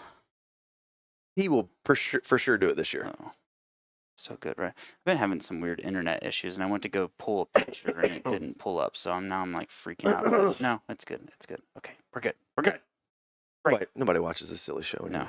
There's actually good little people watching. In fact, anybody watching live, you can post comments in here if you got things that you want to Yeah, does anybody bring up. And how can we see if anybody's even talking? nobody's talking, but there's people Do we watching. got a phone line? There's a phone line. Anybody can call in anytime, share some stories, talk some shit. Do we got any comments? No, that's why I said anybody can comment if they want to bring up any stories or talk any trash. Yeah, you know. yeah, they can. I beg someone to call and talk trash. I already texted Michael and was like, "We're talking shit about you right now." Oh. But no calls in. Dude, Michael's awesome. What's funny is I wish him and I still live that's why I close. can't find Like it. Where does he live now? he's down near like Macon. Where I thought you were. No, you're not. I'm from down that way, but Yeah, you're in Thomaston the is middle. originally, yeah. Yeah. And then he was born and raised like in Culloden. So where the Triumph facility is now, Oh, okay. he was like right down the street from that. I had to pass that to go to his house. There it goes. Now I'm it's trying to think what else. That's about it. I mean, there's so many more stories of him and I that it's all situational. all right. So this is the video earlier, Mike, that I did a dad joke, and I couldn't tell my kid what I was doing, right? So I did this video, and then we'll play the video, and then I'll tell you what happened with it. Are you taking a video of me? Yeah, I'm doing a video so that we can both be seen. So I wanted people to... Frankie, you're not in this video. I wanted people to know that I got my hair cut just like my kids. And he did my hair for the show tonight. And then, just times like this, I always remember who I'm doing the show for. So, hey, no, get out of the... No, I'm doing it for me. Go away. So he did your hair? Yeah, he actually like styled my hair for the show right now. Cool. So, but the funny thing with that is, I just want to do the I was funny going to video. talk shit about it, but no, I can't. You can't now. No, I can't. I already talked shit about your hair when you. But he walk liked in, it. Backfired. And I said to B, B, go ahead and ask him why he has hair like a woman. You got your man bun. And it backfired. Yeah, little guy wants it. Make it like Yeah. he wants my hair. So have that effect on little guys like yeah, that. I did that little funny video just to do like I'm doing this for him, but no, I'm doing it for me. Yeah. But I couldn't tell him I was doing that. So when I walked downstairs, he's like, "Dad, that was not nice what you did." And I'm like having to give him a hugs. I'm like, "Buddy, it's just it's like a funny video." He's like, "But it's not funny." And I'm like, "But you don't think it's funny now?" Does he and I not get your sense of humor yet? He does. He 50-50. Yeah. He loves fart jokes. But that's honestly a 5-year-old. That's what you kind of expect with him. But It's like you like fart jokes. it depends. You know what gets me On the is like, smell? dog farting videos or something like that, or a dog reacting to a fart. For some reason, that's a funny bone to me. Yeah. You know, but no, like most fart jokes, I don't care too much about. But you had texted me this one about Michael is about like fun in the early days, like he and Matt Walker at the local practice tracks on the YOT bikes. I felt like there was a memory or something kind of embedded with one of those things. So there was, I don't remember if Matt had like this Yamaha Troy Dill or if he was riding a bike or what, but at High Falls, me and Michael went there every Wednesday for practice. And Wednesday nights, it was not many people there. It was, they would prep it and do whatever. And I remember for some reason, I don't know why, but this kind of goes back to the whole story of Michael pissing everybody off. But Michael's out there riding and Matt pulls in and he's on this Yamaha Troy bike and he's out there and there's like a photographer out there taking photos of Matt. Well, every time Matt's like setting up or getting ready to take a photo, like going into a corner. Here comes Michael, like stuffing him or doing something. And then before you know it, like within 5 or 10 minutes, they're doing a full blown moto, getting ready to clean each other out. And it's that's kind of the part of that. I don't really understand why there was photographers out there or whatever, but I don't know if Matt even had a Yamaha Troy ride. But well, anytime there's photographers, then shit's of course gotta go down. And that, I don't know if Michael and Matt had beef before that, or if they even have beef or whatever. But I don't think Michael was doing any favors by making the guy happy. So yeah, that was a funny one. Like I said, it was always. Oh, so there was another. I'm not going to mention that part of the story. It's not even. Well, I mean, why don't you just like leave out a name, but maybe tell the story? How about my buddy? In fact, because you've got some people that you've been around and got some funny stories with that I want to work out of you, and they'll just be my buddy Bob. So just instead of a name like J-Law, it was just put Bob. What was it was Matt and Michael. It just got to an extent of where it was like it got way blown out of proportion, and now we're all grown and we're all adults, and I'm based off conversations. I think Matt and Michael are cordial. So 'cause Matt obviously has the track in, was it Ichiconi or Well, he runs Ichiconi. Does he still have Silver Dollar? I was gonna say I think he still runs Silver Dollar, but just limited so events. Ichiconi is obviously his like. Ichiconi is a fucking awesome track. I love Ichiconi. Yeah. I haven't ridden there in years, but dude, the last few times I've been there, I don't know if it was before Matt, but still, like the track's always been great. And then Matt looks like he's done wonders with it. But I know Michael still rides there, and he sees Matt, and but I think they're cool now. But yeah, back then it was always Michael pissing people off, and that was one story. And I'm not sure why Matt showed up on a Yamaha Troy bike to that track, other than to get photos, because no one was going to be there. But I don't know. So well, there's tons of Matt Walker stories. He did actually show up on that. I think it was the same bike to the 4-stroke national at Bremen. I could see that. Yeah. They maybe had a Yamaha deal. I don't know. I think it was at that race actually. Either I came up from Florida. He did have a Yamaha ride at after later on in his career, right? Mm. Well, I know he had a Cowie ride. That was early, yeah. And then I think he went to YOT. Those 4-stroke nationals were insane. Yeah, like they'd bring out some guys. Yeah. What was cool about it is it was a lot of fast guys and not like coverage or too crowded of an event. Where you get to see a lot of top. The 1 to I'd say 5, but still the top 10 guys were still really damn good. Yeah, where it was cool to see. I mean, what, Kelly Smith or somebody? I'm sure, yeah. So I remember the top dudes at like the 4-stroke national was always guys that could still place in the top 10 in the real national sometimes. Yeah. Jace Lewis was always fast. He was there. You had Matt was there. McDade would show up. Mike McDade. Yeah, I kind of remember that. Michael, Healy, Clint. I mean, we just keep going. I don't remember if Donnie McGordy might have been. I know the name. Yeah. He's from Florida. I think so. Yeah. Yeah. No, I know that name from Florida. Now I think about it. There was another dude from Alabama, James Ragsdale. Yeah. Number 570, I think, on a Cowie. He's back to riding. Is he? Yeah. He was at the Great Escape race. Okay. And same number, 570 and everything. I think it was like 575, but it was like electrical tape numbers put on. Okay. Still pretty damn What's funny? fast. So like I go back to like me being that dude that was always in certain situations. Mm-hmm. I doubt any of these people ever remember me. Yeah, because I was always like the affiliate of like Michael and the fast guys. Yeah, I was just the guy there. But you were like the how Stewart had like his little clique. You were the clique part of it. I rode and I went to the races and I raced, but it wasn't in the same class as these guys. Yeah, which that's basically the entire anything motocross related for the most part. I've been like the fly on the wall in a bunch of really cool scenarios with really cool people.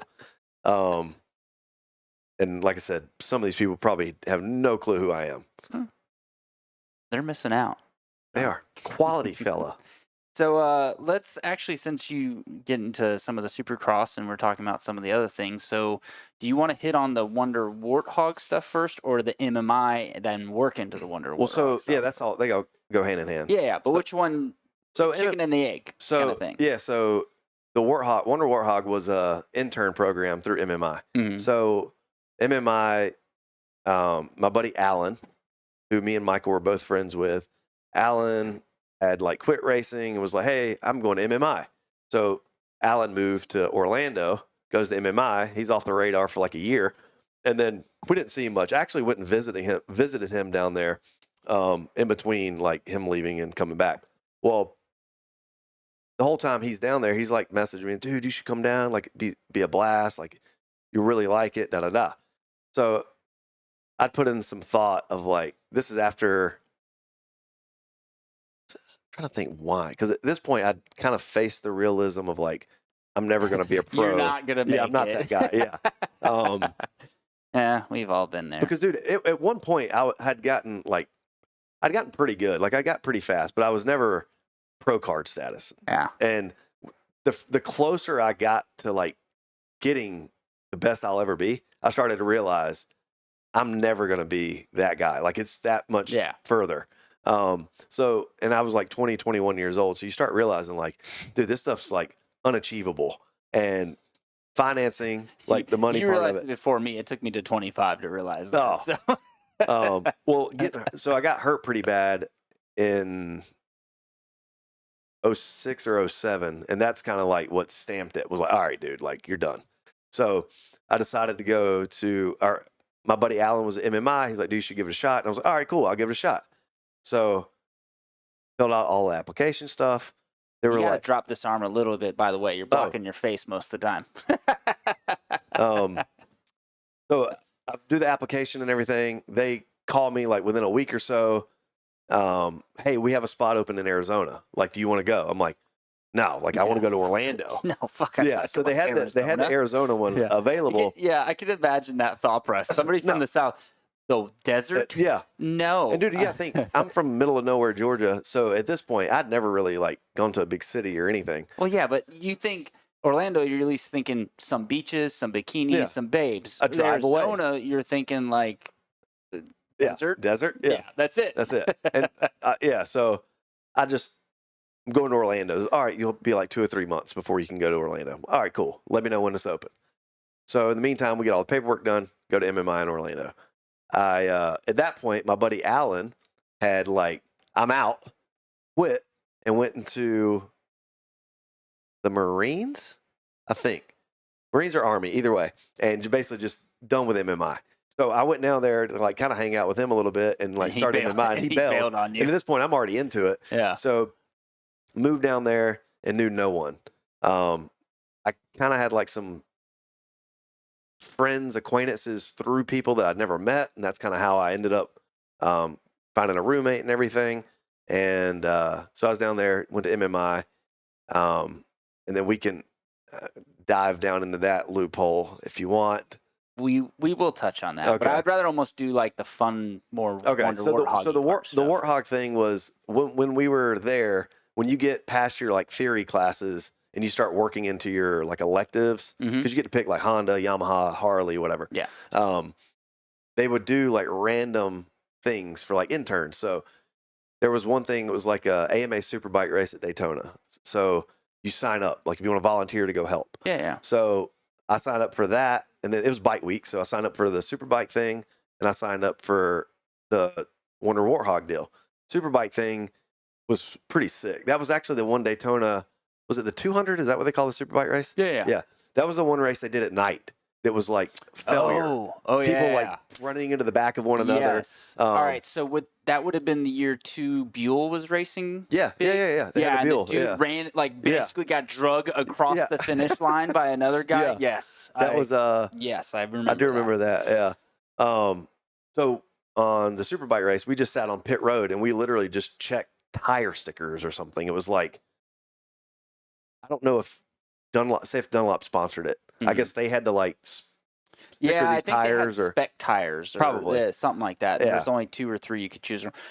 A big part of it, they called that NAS bike at that time because like NASCAR got taken over. My remembrance, actually, you can go back to watch Opie's show. We hit on all of this and deep dove into it because Yeah. he's a well-known road racer. But yeah, they tried doing a lot of things to basically, because there was always 2 to 3 guys that would run away, right? Because the cream rises to the top. They're the fucking baddest of the dudes on the baddest bikes. And they're like, how do we get them closer to make it closer racing like Yeah. NASCAR? It's like, it doesn't work that way. So that's when they went to the tire deal? They tried all kinds Oh. of things. And then Harley came in and offered them a bunch of money. My understanding, actually, I don't need to say that shit. There's disclaimers at the beginning of the show. This is all made up, fake bullshit. So Nobody watches this anyway. Yeah, no. Actually, speaking of that, Justin McDonald said, "Tell Corey's dads don't let dads wear man buns." So that's Okay, something cool. Yeah, He's somebody's- Canadian, so he can keep talking. We can't get into all right. politics, but anyway, Don't start breaking my rules now, okay, bro?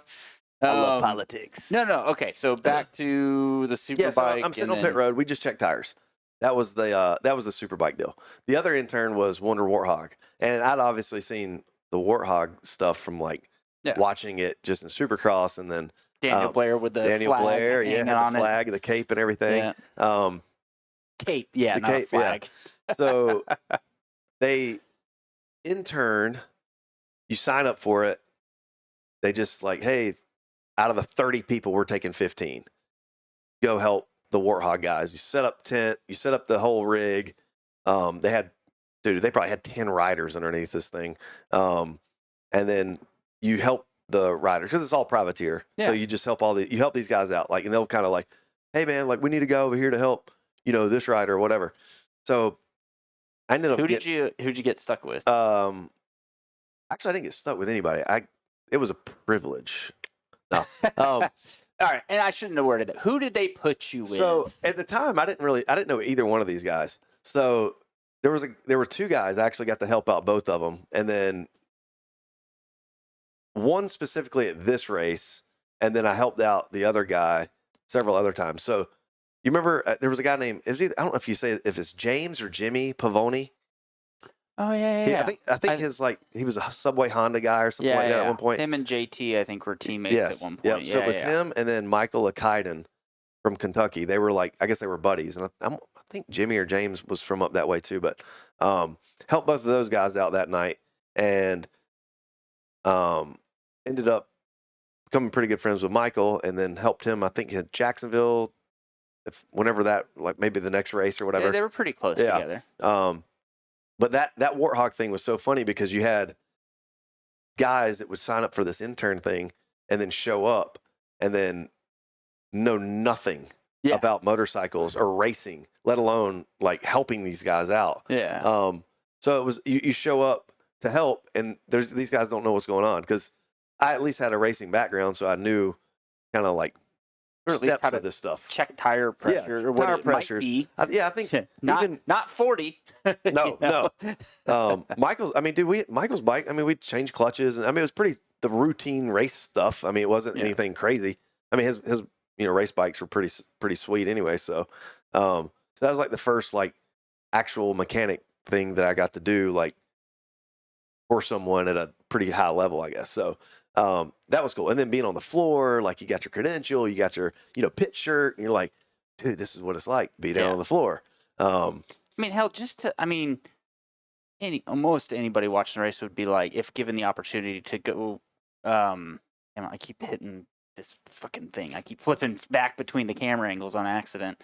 But yeah, if they're given the opportunity to go to the floor for whatever reason, they're going to do it and just be like, it was cool. Hell, even racing the amateur days with nobody in the stands was still kind of like... Oh, Daytona? No, like I did Atlanta twice and Tampa. Oh. Actually, that's the first time I think I raced Michael and got to see how fast he was. Oh, and they did it at Supercross, one of the last days. dome races, right? They did it was before Mercedes-Benz. Yeah, that was the first one they did. Then the next year, then COVID shut all that down. So so that was helping out doing that. The Wonder Warthog thing was cool. It was a cool idea. Like I said, they just sent a bunch of people there that, for the most part, didn't know anything. Yeah. So they were basically just standing around doing nothing. And then, hey, help tear this tent down. Help, get the food ready. whatever. And then more of a gopher than a helper. Yeah. You were actually able to help. Yeah, I got to help, which that was cool. That was my first taste of like, this is what I want to do. Like going into MMI, I never wanted to be what I didn't know this until after I started, but yeah, let's dive into that part. So then. MMI, I guess how it was portrayed to me was, I'm a motocross guy, motocross background. This is what I want to do for a living. I'm not going to be able to race for a living like I thought I was going to be able to. I'm not going to be the next Jeremy, which I wanted to be. And I was like, the next best thing is like, dude, I could work for a team, be a mechanic. Like I worked on bikes my whole life since I've, was racing. I had to do it myself. Which that was another story from Michael, is like, dude, I was so far off from what like actually understanding maintenance of a motorcycle until meeting up with him and him helping me out, and him and his dad both. So then got this image of like going to MMI. I'm going to be the, a mechanic, work for race teams, be hands-on, go to all the supercrosses, all the motocrosses, sign up for this thing, start, and you obviously go in there, you're in like theory class or whatever for, 6 weeks maybe. I don't know what how many weeks it was, but you're in theory class and there's probably 60 to 80 people in this class. I mean, there's just so many people in this room. And they basically start laying down the law. Like, all right, guys, so this is what we're going to learn. This is, the next however many years you want to stay here. Because it was broken up. You could do your theory classes, and then after you finish like your main classes, you go into your electives, like Honda, Cowie, whatever. So you could stay damn near as long as you wanted to. But to like qualify with credentials, you had to like finish those like Yamaha courses and stuff. But going into that, you show up and you're in this room with like all these people, and they start kind of laying everything out, and you're like, then they start telling you like, hey, you can't miss class. Like we pride people who show up on time and don't miss days. Yeah. So if you show up late, like a tardiness, three tardies is essentially an absence. Yeah, or something like that. Yeah. They're basically treating it like high school, when honestly, that's kind of one of the great things about college, is it makes you have to, like, you've got to do your own shit, right? And it kind of makes people be either make it or break it from, are you an adult or not? Right. But honestly, like threaten them the other way, I feel like just pushes people over a lot of times. Well, and it was that, and then two absences, excused or not. I mean, there were no excuses. So, 2 absences, you're basically terminated from that class, and you got to start over the next, whatever it was. Yeah. Holy shit. So, and also, before we go too far down this road, I will say, I sent you the link and told you to skip to 12:20. It was actually right at 13 minutes. Go watch Frank Victorine's episode. It's not in our live. You got to actually go to the videos, because I had to take it down and bleep some shit out because he was saying some names where I was like, oh, I might get sued. I might still get sued for the MMI thing, but dude, he was dropping some truths, because he was an instructor at MMI, and the feelings that I had about, I asked him about, and he confirmed essentially. Yeah. So you were kind of able to confirm this stuff too. His show was like nail on the head. I mean, he was in Arizona though. It seemed like, did he ever go to Orlando at all? It seemed like he was always in Arizona. Maybe to test some stuff, but I think primarily he was there for the most part. But and I'm still friends with some guys from MMI, and we all have the same like stories. And but basically, so the MMI thing led to that, and then it's like a real life Squid Games or whatever. It's like you start with all these people, and then every 2 or 3 weeks, like you start realizing people aren't showing up anymore. Yeah. And it just like the class starts shrinking, and then you'll see people show up and they're like 2 or 3 classes behind you, where, they got their too many absences and they flunked out. So they got to redo the class that y'all just did. And it just got to a point where after theory was over and we start getting into like working on, you had all these different classes. So you had like tire changing class. You had engine class. Are had you sure chassis- they made people go through tire changing class? Because that's what I said on Frank's show. There's so many 100% did. people we would interview. My final step would be change a tire, and they couldn't do it. And they just spent $40,000 on a fucking education. Oh, dude. And they can't change a tire. There was like a 6 I'm week, like, I think it was 6 week class. I think what? each stop, like each class was like 6 weeks, something like that. And there was however many weeks of just tire changing, lacing and truing a spoke wheel, balancing like a motorcycle wheel, like a mag wheel or whatever. And that's basically one whole part of the class was that. So yeah. So you get into that stuff, and then I'm starting to realize after like, I don't know, 2 months of being in the school, I'm like, this ain't what I signed up for. Like, yeah. I was watching this commercial where I'm going to be Jeremy Albrecht, and I'm like going to be changing the King's like clutches and stuff. This ain't it. Yeah. So it got to a point to where we're doing all this extra stuff. Like each morning you go into class, you have to push all these bikes out into the yard. Yeah. So, because you can't just keep the bikes out there. We're in Orlando. Like Yeah. the bikes in the parking lot are going to get stolen. It's honestly a lot like working at a dealership. Every morning you got to push the bikes out. Yeah. Every day you got to push them back in. Yeah. So we would do that. And then it got to a point where I'm like, dude, I'm not pushing the CB 750. I'm not pushing the quad. I'm not pushing the Gixxer 1000. If it doesn't have Oh no. what? You say Gixxer? Gixxer. Yeah. GSXR. Yeah.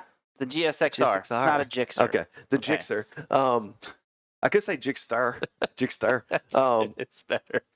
But yeah, so if it wasn't a motocross bike, I wasn't touching it. And I made that pretty like clear the further along I got. And so I just push out. I mean, even we had trail bikes we work on and stuff, but I'd push all the dirt bikes out. And that was just what I would do. And then it got into like the classes. Moving forward, I don't care if we had to tear down a bunch of street bikes and stuff. And I'm like, I don't want to do the street bikes. I will never work on a street bike in my life. So of course I had to do some of this stuff to like pass. So I did it. Yeah. But it just gets to a point of where I start to realize this school is set up to teach people how to work in a motorcycle dealership specifically. There's no going in the supercross or motocross world like they advertise. Well, yeah, they advertise on Supercross to entice people to come in, but I will say their wording is like, you'll learn to do this, but you could be this. Yeah. You know, so. And I think maybe I misinterpreted it. I don't know. Either way, I wasn't You thrilled. drank the Kool-Aid. I drank the Kool-Aid. And let's put it this way, there were so many, and this kind of leads up to the Wonder Warthog thing. There were so many guys in this school that were intelligent people, like all walks of life, book smart. They knew everything, top to bottom. They were best top of the class. But you put them in a real life situation like the Wonder Warthog thing, they have no clue what's going on. Yep. And I would say some of the top guys that we went to school with and graduated with, I don't even know if they went on and got jobs in the Well, that's the industry. thing that Frank kind of touched on is they had this placement rating that was so high and all this stuff. But yeah, they would basically, MMI would really do a good job of calling dealerships or pushing like, let's get this person in a shop so they can say they went to work at a dealership. Yeah. They would last 2 months. But so long as they went there, they could get the credit for it. Once it was dug into, it was like, ooh, they're not really doing it because of that. And there's something else I was going to touch on that you just said and just kind of dropped it, but it was going to be something along the lines of this might seem a little, I don't think it'll come off too snobby, but to me, MMI is almost the thing where somebody to go who never had a dad who knew how to work on bikes to teach them or a friend to teach them to learn and go, because you would be better off to have your knowledge that you had and started as a shop as a porter and learn from a guy like Billy Eisenacher or something like that you could spend time with and pick up knowledge and learn as you go. Yeah. Would be like in those 4 years or 2 years, you would learn a lot more than you would in there if you had the basis. Right. I think it would be much better schooling for somebody to get the basics that's never touched a wrench. Yeah. And then like your overall like go into it. Theory of a motorcycle is go to this school. But not for $40,000. Yeah, I think I was in the whole, so I did Honda 24, so and that Honda and Harley were the only electives that you could go and do 2 of the same. Like it was a additional like 12 and 24. Yamaha, Suzuki, Cowie were all like just singular 12-week classes. But yeah, so I did the Honda 24, but like I said, the further along I got, I realized it was just you're basically tuning me in how to work at a dealership. Yeah. And even then I probably knew, I ain't gonna say I knew more than when I went in there, because I did learn some pretty cool stuff. You're always going to pick up on something where you're like, oh, that's neat. Yeah. And honestly, those kind of aha moments is what sticks with you the most, where you could probably pull some up right now. Like, oh, yeah, I remember this, where I was like, Well, oh, that's neat. specifically the engine and honing class. Yeah. I remember the instructor, Frank. I'm pretty sure it was Frank Wigfall, and he was this older black guy, and dude was like a little wizard. And so he would teach us like how to, you know, hone cylinders, bore them, how to use presses, and do if you've ever seen anybody, first off, you can go 2 ways with this. The hone, like what was this, like the scraper, not the actual like ball hone. Oh God. The blades are basically loose. Yeah, and when you pull it out, 3 of them in a row. It's and if you have that It's thing a honer. whipping and you pull it out of the cylinder, those things are like a grenade. They can fly. And dude, they had these big like stainless like tubs that you would go, and that's where you'd, you know, put your lubricant in it and you're honing your cylinder, and people and they're like pulling this thing out, and it's like a grenade went off, and it sounds like a bomb when those blades hit the inside of the metal sink. And you see that stuff happen all the time. You're like watching your back, like, oh, there's this idiot's got the hone again. And then the other part of that class was pressing. Like you got this like 3-ton press, and you're pressing like bearings and stuff, or you're just pressing stuff into a case or pressing stuff out. I was gonna say, Yeah, I don't know if I'd press into one. Well, you're pressing stuff out, and if they don't have the stuff lined up just right, oh yeah, we're good. Yeah, it's just like, it was comedy, dude. It was pure comedy. But that was a cool class. So there's those guys too that you know that are probably gonna fuck up. Oh, It's like the C class, right? Where everybody's at the line. It's like, this dude's gonna eat shit. Well, there were so many classes that I was there, and one of my good buddies, Jeremy, him and I was still friends to this day. He's in my wedding and everything. But him and I, dude, we would pick on people. Not pick on them, but we would take, like, let's just say if you had a 4-stroke apart, I'd take your valve springs when you go to the bathroom and just hide them. And then you go to put your motor back together. And you don't know this motor, so you don't even know the valve springs are supposed to be in it. Yeah. So you're trying to put everything back together. You're like, well, the keepers won't stay inside of here. What the, like? And so just little stuff like that.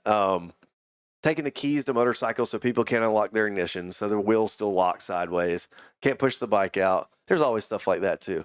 But yeah, Emmy, we're getting off on a tangent here, but yeah, the school to me was just like, there's such a waste of $30,000, other than a social experiment. Like, I paid $30,000 to make some really cool connections and have some really cool friends, and then to get some paper from Honda saying that I graduated from MI. And I'm a certified technician. So I mean, as soon as I left MMI, I went right back to, you know, motocross stuff, and that's where I stayed. But I learned more in the field, and I'll tell anybody this. If you want to learn motorcycles, or if you want to learn to be a mechanic, or even a race mechanic, because I hear, you know, other podcasts where guys are like, hey man, what's it take to be in the industry? Mm-hmm. Like, you're not going to make any money. Like, I don't care what level of a mechanic you are, unless you got Roxon or somebody like that, and you're just making like bonus money like crazy. Even now, like, you're not making a lot of money. No, you're making below minimum wage for the hours you're working. Yeah. I mean, dude, you're working around the clock. You're basically on call 24/7. Yeah. And you have no life, but it's a cool industry. It's not too different from being married. Yeah. I mean, you're somebody's bitch. You do it. Spending a lot of your money. They say do, and you do it. So after your time there, did you go right into Roost, or was it? Oh no, Roost was. Oh, because I've got somebody on the phone right now who used to be a Roost buddy of yours. Hey, what's up? Yeah, I'm calling to see if you have graphics for a 1992 XR80. Let me. Can you hear? I'm clicking my mouse. I thought that sounded more like a. Oh, that's a different. That's a different. Sorry. Okay, my bad. Mix up.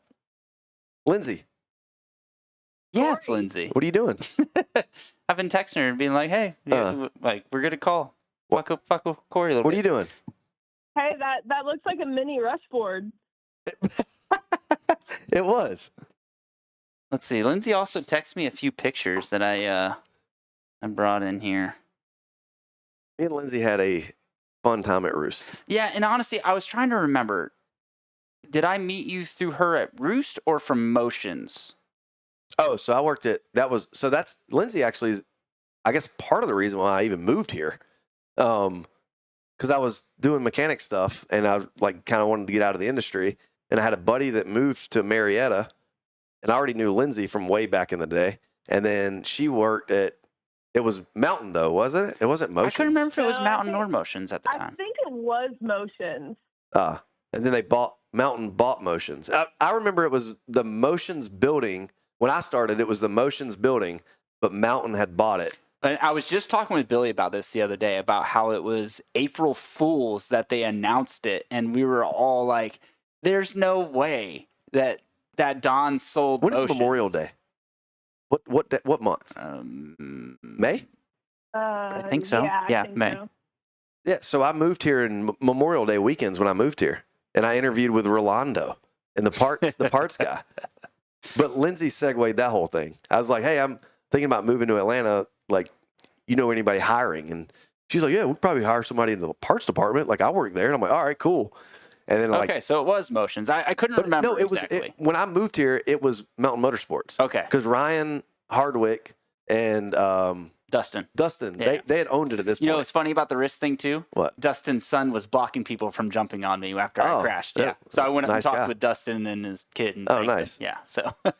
Yeah, that but it was an official Mountain Motorsports when I moved here, but it was the old Motions building. No way. I don't know if I can join Yeah, this call, they- but Chris it was- Finnegan's it was- calling right now. Oh, I don't know how to do it. Chris, we will call you back, buddy. I didn't know this would actually call to that thing like that. I'm gonna Yeah, call Chris- Chris It was back. the Motions building. Mountain owned it until the Marietta location was built.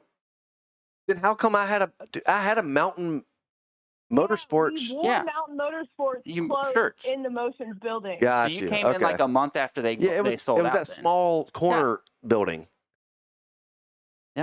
Yeah. That's funny. So what was this? You sent me a few pictures, Lindsay. What? I'm looking at the one right now Wait, that what in the world is this? Obama made me build this.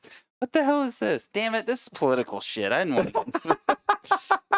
I told Corey some of the rules, and I was like, "Look, no religion, no politics." He's like, "All right, I'm gonna wear my cross. I'm gonna start it with a prayer. I'm gonna prayer? wear a Trump shirt." shirt. And I was like, "God damn it! Hey, we're canceling." When was this? I was Oh, dude, I that's was it. going through my that's at old Roost. Facebook, and I just found like all these photos of us. Dude, I remember this guy. The guy would always come in. He was kind of a kook, but he would always come in and Yeah. get political stuff, like signs and stuff. I do remember that now. That's at Roost. Yep. There's old. And then he built a billboard on his truck, and that's how he drove around. Oh my god! All right, now- I do remember Now this we're on too. to the next picture. It looks Dude. like you guys are cleaning out the shitter Yeah. on the Roost RV. So I don't remember what race we went to, but Chris and We Christina. went to Mill Creek. Mill Creek, yeah. So Chris and Christina, I guess they started to trust us a little bit. So they were like, "Hey guys, y'all want to start going to races and like taking the camper and like setting up stuff?" And I'm like, "Yeah, I'm down to do that. Like whatever." So we go. Obviously, we're using the bathroom and stuff. We go to the truck stop, and I'm like, "I'm not draining the shitter." And Lindsay's like, "Well," I'm like, "You're draining the shitter." So there's Lindsay draining the She shitter. probably blew it up worse than any of you guys. Oh, absolutely. you know? I'm sure she did. I had no idea what I was doing. Corey's like sitting in the back of the RV telling me exactly what to do. You see my hands on Is my he, hip? like sitting like, because I know I do this every time I drain the shit on my RV. I'm like, Yeah. Oh, dude, it's got this like was he just standing back there, Lindsay, gagging as you're doing the work? Yeah. I can see that you've got freaking gloves on your hand. Yeah, I wasn't touching that. Let's zoom in on the gloves. Yeah. and it probably had not been cleaned since before we even used it. Yeah, that nobody had really even used that RV for so long, and then we started like taking it to races, and yeah. Who else? Was it just you and I? I feel like there had to have been somebody. I think Finn was with us too. Oh, that's right. Yeah, dude. That was a fun little. I don't remember how long I worked there, but Lindsay basically came in and took my spot, and I got the Bosch. Hey, remember when we randomly decided on a Friday to drive up to Steel Creek for the National? Oh God. Oh, Steel City. Oh yes. Yeah, not Steel Creek. What are you talking about, weirdo? Yeah, that was fun. Steel City. That was a good trip. You know what I remember from that, Lindsay? Is you coming back telling me how you walked out of your room and Brock Hepler turned out of his room and you guys like faced each other. And you were, I think the joke that you said to us was like, and I was just like, oh my God, do me. But we all knew you were just being a smart ass when you said that. But yeah, do you remember that part of it, or was that a different race? I don't remember that. Yeah, I just remember you saying it was Brock Hepler walked out, and you guys were staying at the same room. I think it was that Steel City race.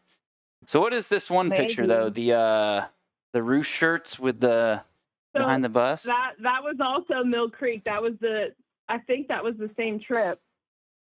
Mill Creek or Steel City? No, that would have been Mill Creek. Can't tell. Look like Mill. No, that's got to be Mill Creek. Maybe. No, I don't know. That's too much grass for Mill Creek. It's too much grass. Yeah, for Mill any Creek never track. had grass. I don't know. But yeah, you got some good roadie stories. Oh, or dude, any other? you know what track that is? That's the track Ben Hamilton rode there. Whatever track that was. Ben Hamilton came out there. You're not talking about the one that was like the rattlesnake racing track. What was that dude's name? It was like a rich dad and his kid, and he'd basically buy you a bike if you keep his kid in check at the races. I don't know. You know what I'm talking about, Lindsay? Rattlesnake. Oh, was it RRMD? Yeah, that's Rattlesnake that was Racing John, Marketing Department. We should get John Dean on the horn. He was part of the RRMD group. Turner. I honestly have no clue what track that was. I don't. Hold on. I'm looking back. I might have. Is there a geo tracking or? Oh yeah, where it shows you. That's way picture. before then. I don't remember having a trailer though. And we had a trailer. We're whipping around in that thing. I think we brought bikes, but we didn't do anything with them.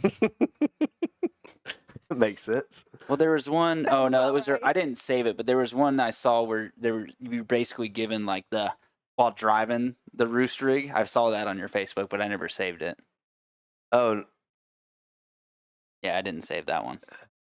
Good. Yeah, I don't know what track that was. There's a Steel City picture. Where? Yep, right there.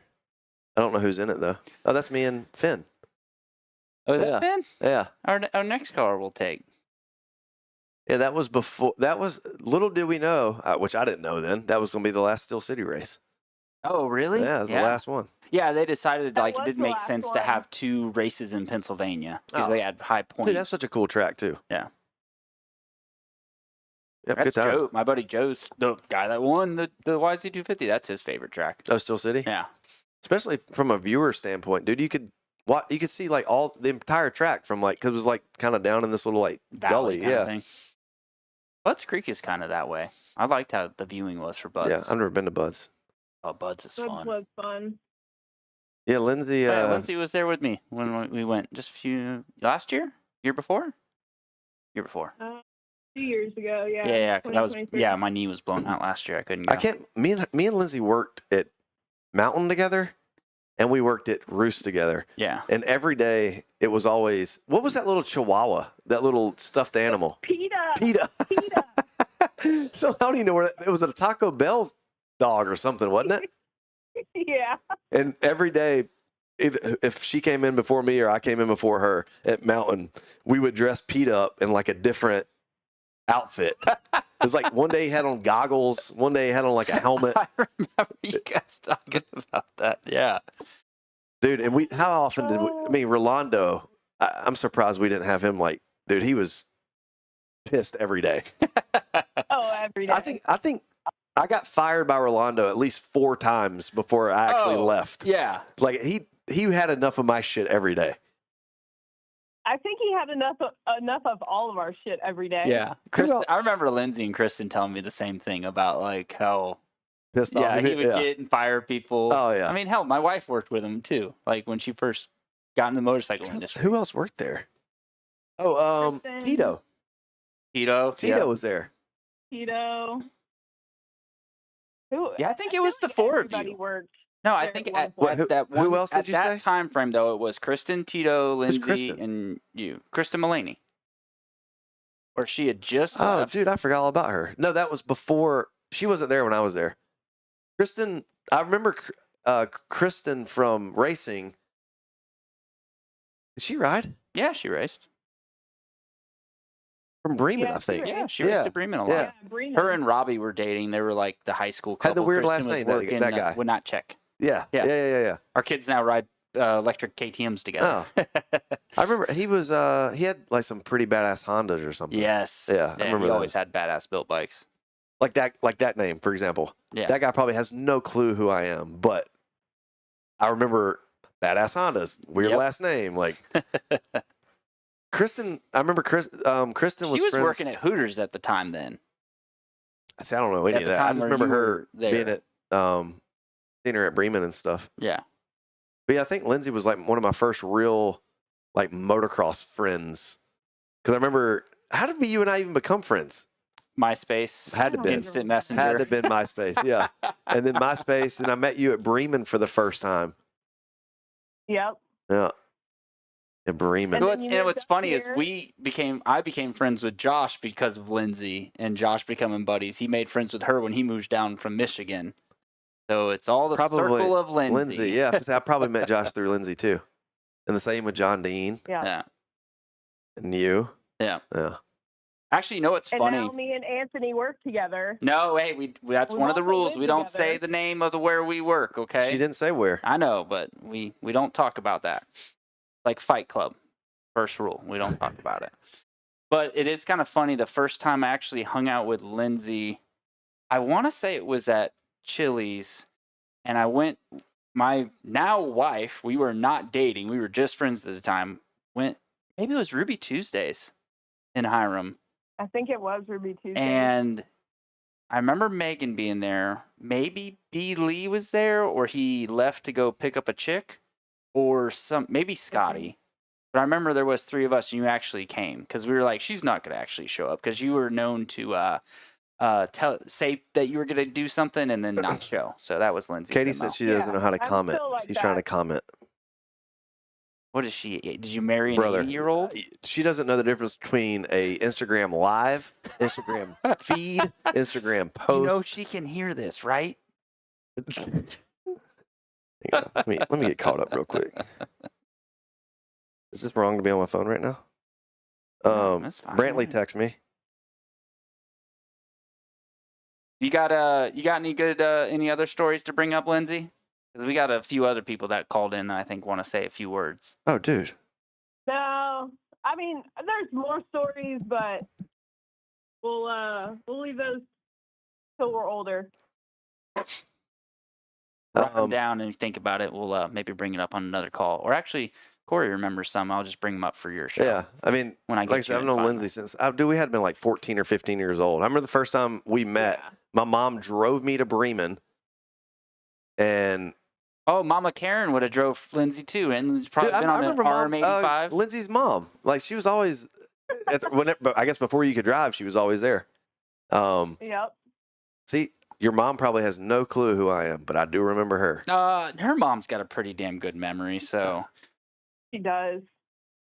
So she remembers when I owe her like $100 back in 2004 when she paid for something. she probably remembers if I owe her $100. Lindsay, Taylor Dressler worked with us Oh yeah, at Mountain. yes. Yep. We got a funny Dean Wilson story in Taylor. Well, we won't talk about. Actually, no, we will talk Yeah. about it. Dude, I randomly thought about this today for some reason. So we're all hanging out at like the DMXS parties, and Taylor gets Dean Wilson's number. You remember this, Lindsay? Yeah, no, And it was a Parts Unlimited dinner before. That's right. And she's trying to get him to go to the DMXS party. And he's texting her, are any hot girls there? And she's getting upset because she's like, me.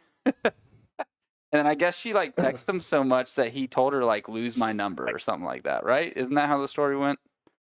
No, do you remember him taking John's ID because he was too young to get in the car? Yeah, I wasn't gonna talk on that one, but yeah, we hooked up Dean Wilson with a fake ID at Parts Unlimited dinner because I looked at John and I was like, holy shit, you guys look alike. And then Dean John was and like, Dean? Not Dean, John Dean. John Cunningham. Oh, I don't know who that is. Yeah. Remember. But yeah, we hooked him up. And he straight up said, he's like, I don't care about drinking. I don't drink. I just want to go out to the clubs in Vegas after the race, you know? So I actually ran into him 2 years later. It was when the whole 2-2 thing. He was almost going to be racing for 2-2. Oh, yeah, I forgot about that. And I actually saw him in the pits after Supercross, and I was like, Dean, do you remember we gave you that? He's like, oh, yeah. He's like, man, I had it for like a year and a half, and it got taken from me. It's talking about Mama Karen. So I took her to dinner shortly after Lindsay and I started working together. That almost doesn't even look like you. Pictures in the work chats.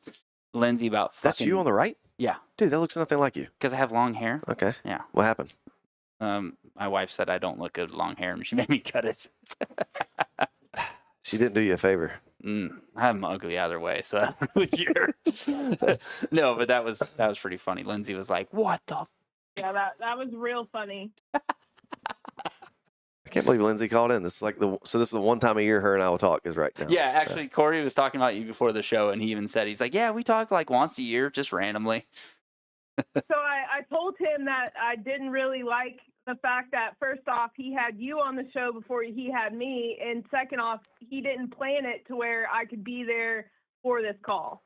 Oh, yeah, you should. For the show. I told her to leave work Wednesday. She's 4 hours away, 5 hours, drive here after work. She could work out of this office for a day and then do the show. I don't know if you know this, but it's supposed to snow in the South, and I've been there, done that, and I'm not driving to Atlanta. Were you working at Roost for Snow Apocalypse? No, Lindsay was. I was not. I was gone at that time. I got stuck in leaving. Did you leave before the fire, Corey? I can't remember. No, Lindsay, I did not. The joke.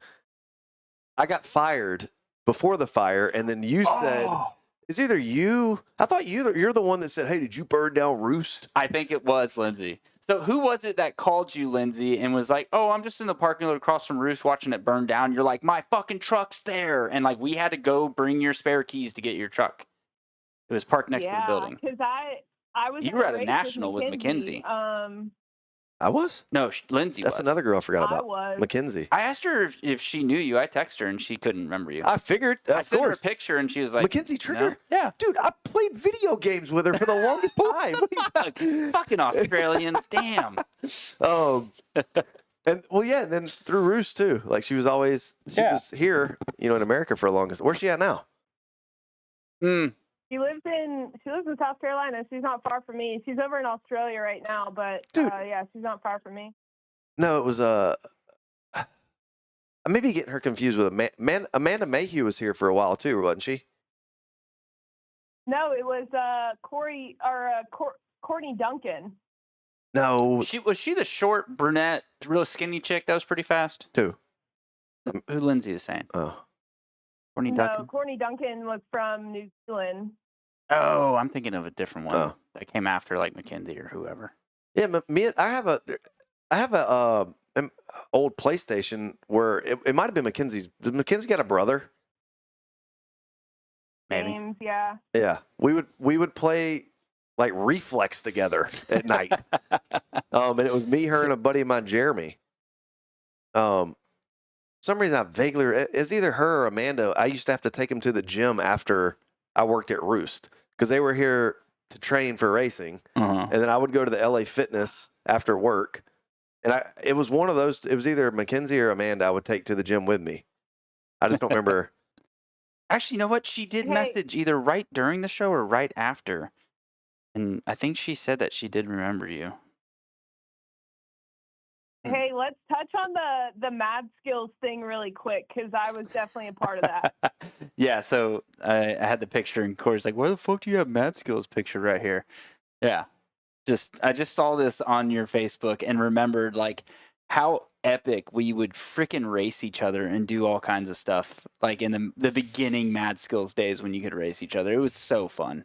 That was every day. That was sitting. I finally deleted it. I was like, Yeah. I'm wasting And the at new least track 6 would drop. hours a day doing this shit. They'd have a new track drop like on a Thursday, and it was like the minute, and it had like a countdown timer thing. And the minute that it dropped, you just sit there. And Everybody just went into the Yeah. bathroom. Yeah. That might be my lowest ranking ever. Was 65. If that's me, I'm sure. Yeah, that was from yours. But there would be some pretty big names on there, like pro dude, like Yeah. pro racers would be on there. And there was that one dude that would win Master Yeah. 52. Yeah, Master would 52. win That's hilarious. everything for Master years. 52, that's Nobody hilarious. could touch that motherfucker for years. Yeah, and I- they dropped like a new one, or he got laid finally, or something Yeah. happened where he Master just, yeah, 52. stopped playing as much. Yeah, he'd be the first at the top. There were a Every couple other time. names too. Master 52 was the guy. Yeah. Somebody else just said they tried to call in, but it's going straight to voicemail.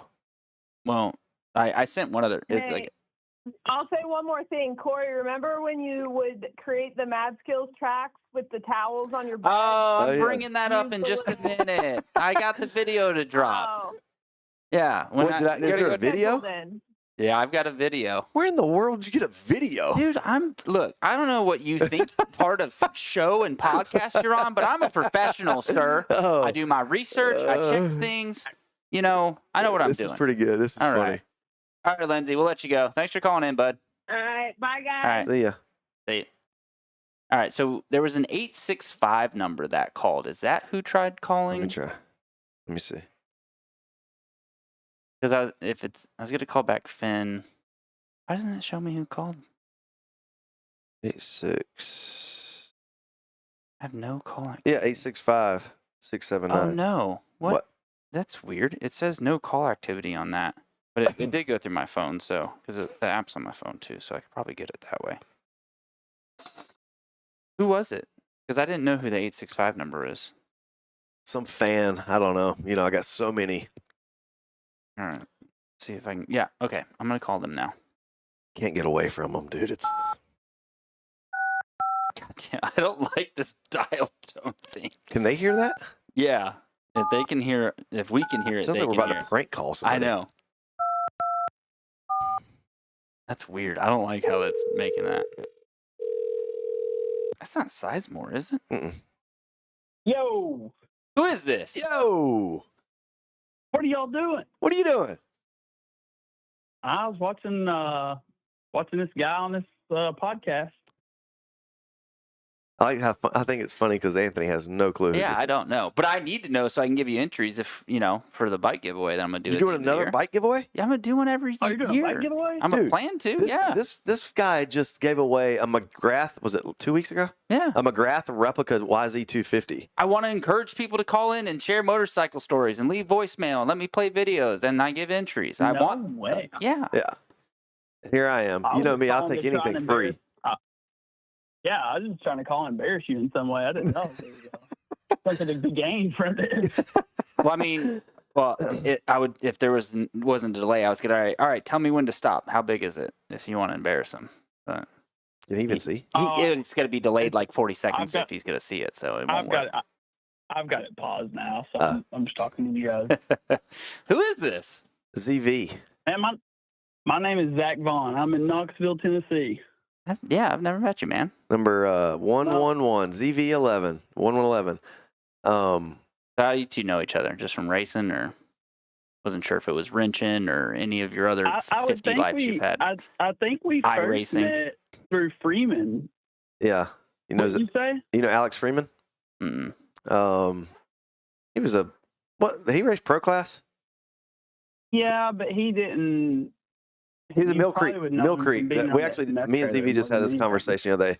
Freeman would race Mill Creek like every race that they had, and he had a RM252 stroke, and he would race pro class, and there wasn't one race I remember him not getting carted off of that place. Like Absolute slam. the gnarliest crashes. Yeah. But Sounds like a man of my own. You know. And he was just fast enough to be right in the mix, just to get just pummeled, just get ran over, and But I knew I don't even remember how I met Freeman. I've definitely met you at Loretta's. I met you at Loretta's, and then you come to Knoxville and hung out a couple times here or there. But truthfully, our friendship really kicked off when we started playing video games together. Listen, dude, we have a whole group. We have like a whole community of people we've played video games with, and we've only met maybe one of them.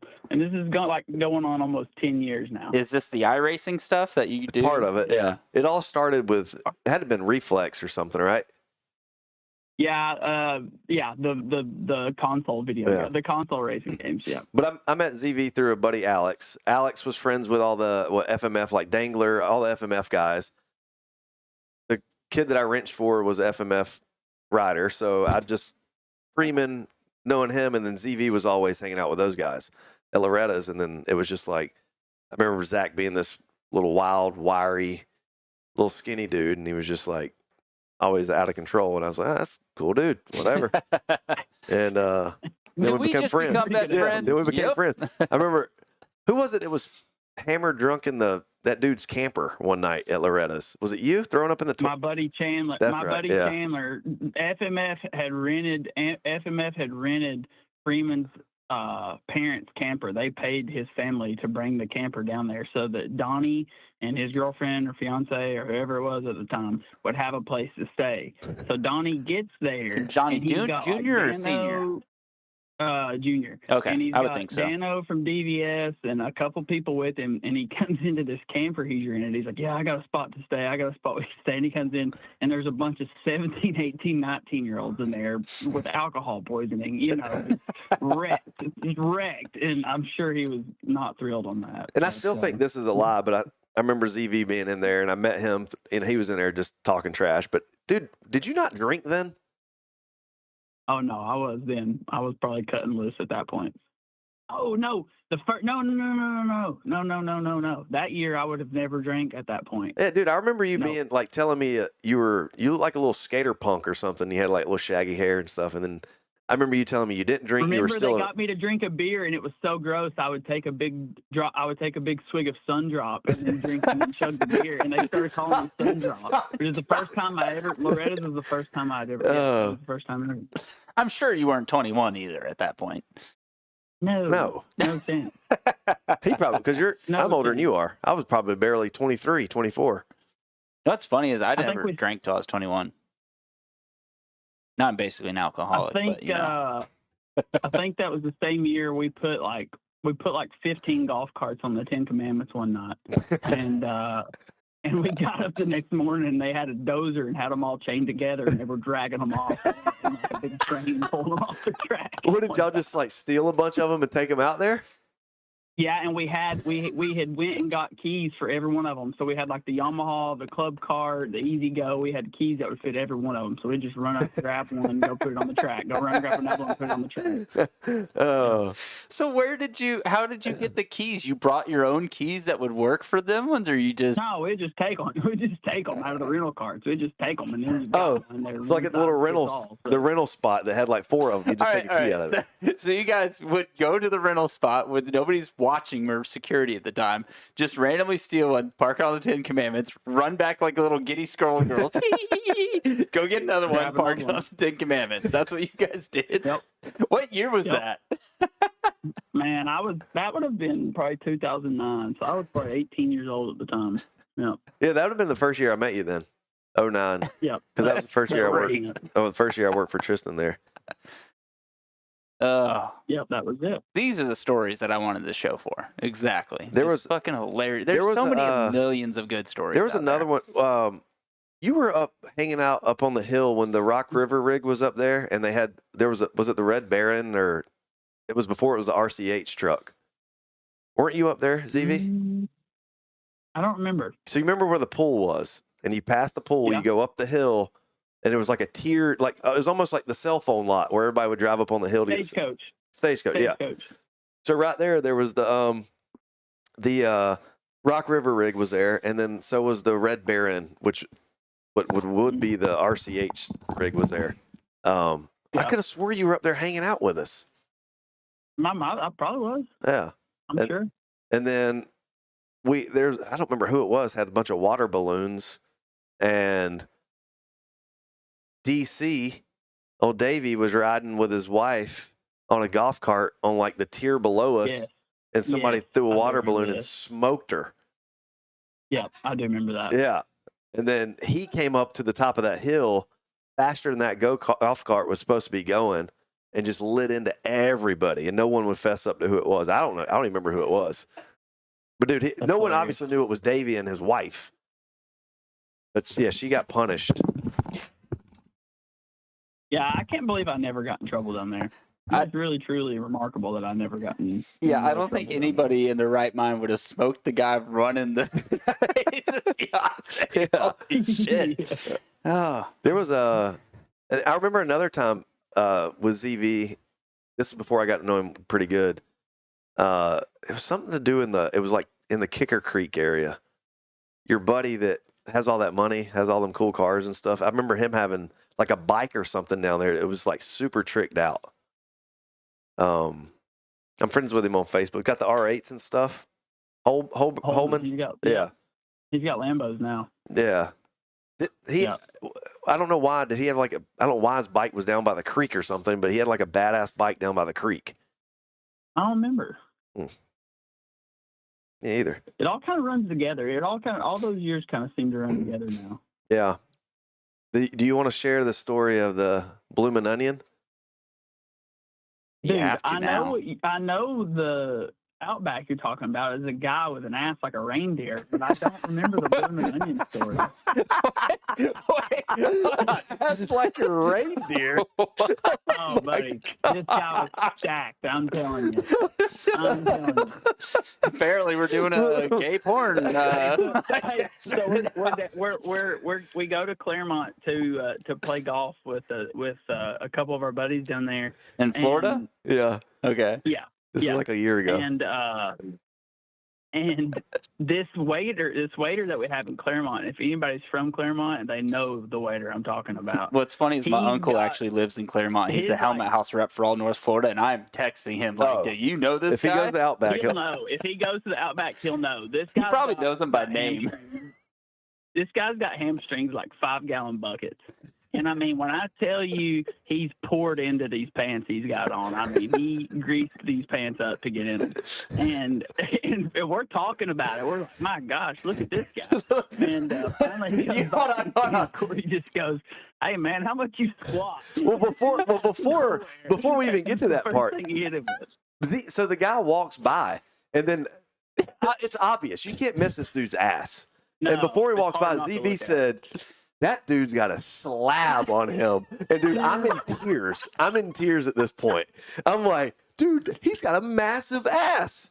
Like, and so we had to address the elephant in the room when he came back. He has a slab of ass on him. That's right. I do remember that. I appreciate the fact that you guys did a real life Dumb and Dumber moment of, whoa, yeah, check out the butt on that. Oh, dude. Yeah, he must work out. 100%. Like, it was a real life moment that you guys had at an Outback in Florida.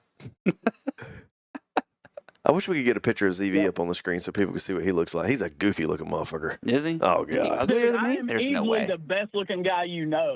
You need to calm down with that. Anyway, finish the story about the slab. Yeah, so we're talking about it, and then the guy, and I don't remember what you said. You said something to the extent of like, "Well, I bet you could squat a house, couldn't you?" It was something that was totally like, it could have been taken as like he was hitting on him, but it was hilarious. You could tell the guy was a little sweet. I would assume he definitely acted a little sweet. I thought he said he had an old lady. I'm pretty sure he said he had an old lady. Maybe he does. That checks out. I can't find his Facebook. But then there was some old lady choking on a shish kebab or something, and buddy, they're just walking around. They're just laid out on the floor. They got food at there. So, after I asked the dude about how much he squats, we hear some commotion at the front door. It's behind me, but ZV and our other buddy Brad could see the door, and they just see people like there's commotion going on. So one of the waitress walks up. She goes, "Yep, she's just laid out on the floor," and like business as usual. And I'm like, laid out on the floor. ZV's like, I gotta go check on this. So, dude, and you gotta imagine we all just flew in. It's late as hell. We just got the rental car. It's probably 10:30 at night. We're ready to go to sleep. We gotta get some food. So we're just delusional. And they're like, all right. So ZV's like, let me out. I'm gonna go see what's going on. And he walks up there. He comes back and he goes, yeah, she just laid out on the floor, dude. Like, there's a girl laid out on the floor, and people are just walking around her. I said they're not paying no attention to her. I think some guy just laid a blooming onion down beside her. and dude, again, we lost it because he just said, yeah, some dude just laid a blooming onion down next to her. And obviously, we're just like, we're in tears about this whole thing. Honestly, me growing up in Florida, it's just Florida. Yeah. Dude, they were stepping over this poor girl. And then the fireman came in, and they just like shuttled, like put her on the stretcher, and out she went. Nobody even, she didn't have family with her or anything. Well, we hope she's okay. There was something else to that story, though. There was something right after that. I don't know. All I remember is every time I got in the golf cart and I went to take off, my golf bag was falling off and hitting the ground because as soon as I was not looking, he would go over and unstrap the golf bag from the golf cart. So as soon as he would get in and hit the gas or get going and hit a bump, the golf bag would fly off and stuff would just fly out of it and roll everywhere. And you're probably at this point like, God damn it, Corey, stop. Well, they were rental clubs, so it was hard not to laugh at it. But yeah, I was more aggravated that he kept getting me and I kept missing it. Well, because I'd let so much time go by before we'd finally just let it roll. Yeah, at least 2 holes and then kind of do it like that. I gotta. Well, ZV, you got any other funny stories? Because we got another dude that we should call. We're actually already past what the show should be, but dude, I've gone 4 hours. I don't care if Corey's having a good time. I'm having a good time. We'll go. Oh no, man! I think I'm capped You out. cashed out? I thought I had a video. Yeah. I thought I had the video of your bag. Oh, here it is, right here. Here, hold it up to that camera. Hey, let me tell you what this guy used to do. Let me tell you what Corey used to do. He would take pictures because he's in love with himself. He would take pictures of himself. Or no, he would post a picture on his Instagram and be like, the homie snapped a shot of me today. And it would not be a person. It would be him putting the camera somewhere. So we started calling it the homie prop. You could always tell when this camera was set up on some inanimate object to take a picture of him. So every time there's a picture of him on post, I'm hitting him, hey, the homie prop, did you catch you on that one? Look, any man with a man bun with Instagram, he's thirsty, okay? He's got to take pictures like that. He's a good-looking guy. Yeah, he's a good-looking dude. I hit it again, and he pulled a good-looking wife, you know? So yeah. Outkicked his coverage a little bit. Outkick. You know. Did I show this camera? It's to get close to that camera if you want. Tell me if I'm zoomed in. They can see it. All right, here we go.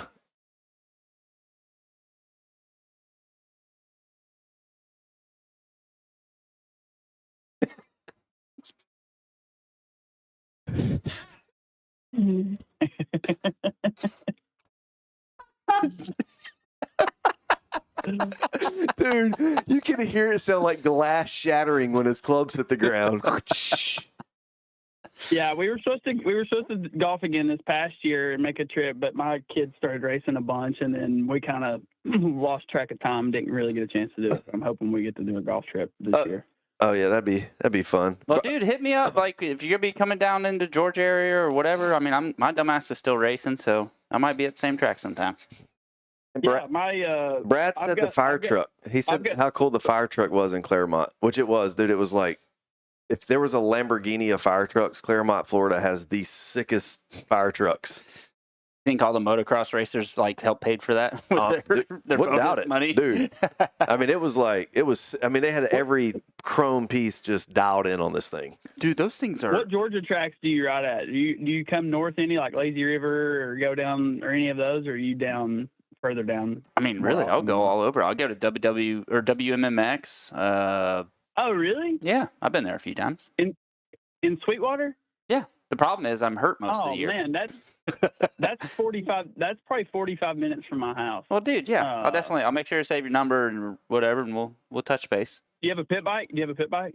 Oh yeah, but I just follow my kid around on it. My kid's on a KTM I've and a got the PW. sickest pit bike track at my house. Oh really? He's got a sick. All right, but is it like doubles or tables? Oh, dude, it's like a full blown arena cross track. No, well, like, my kid's not gonna my be able older to girl's ride it. shred, so it's set up for her to like have like a little arena cross. Yeah, track. but your little boy rides on it.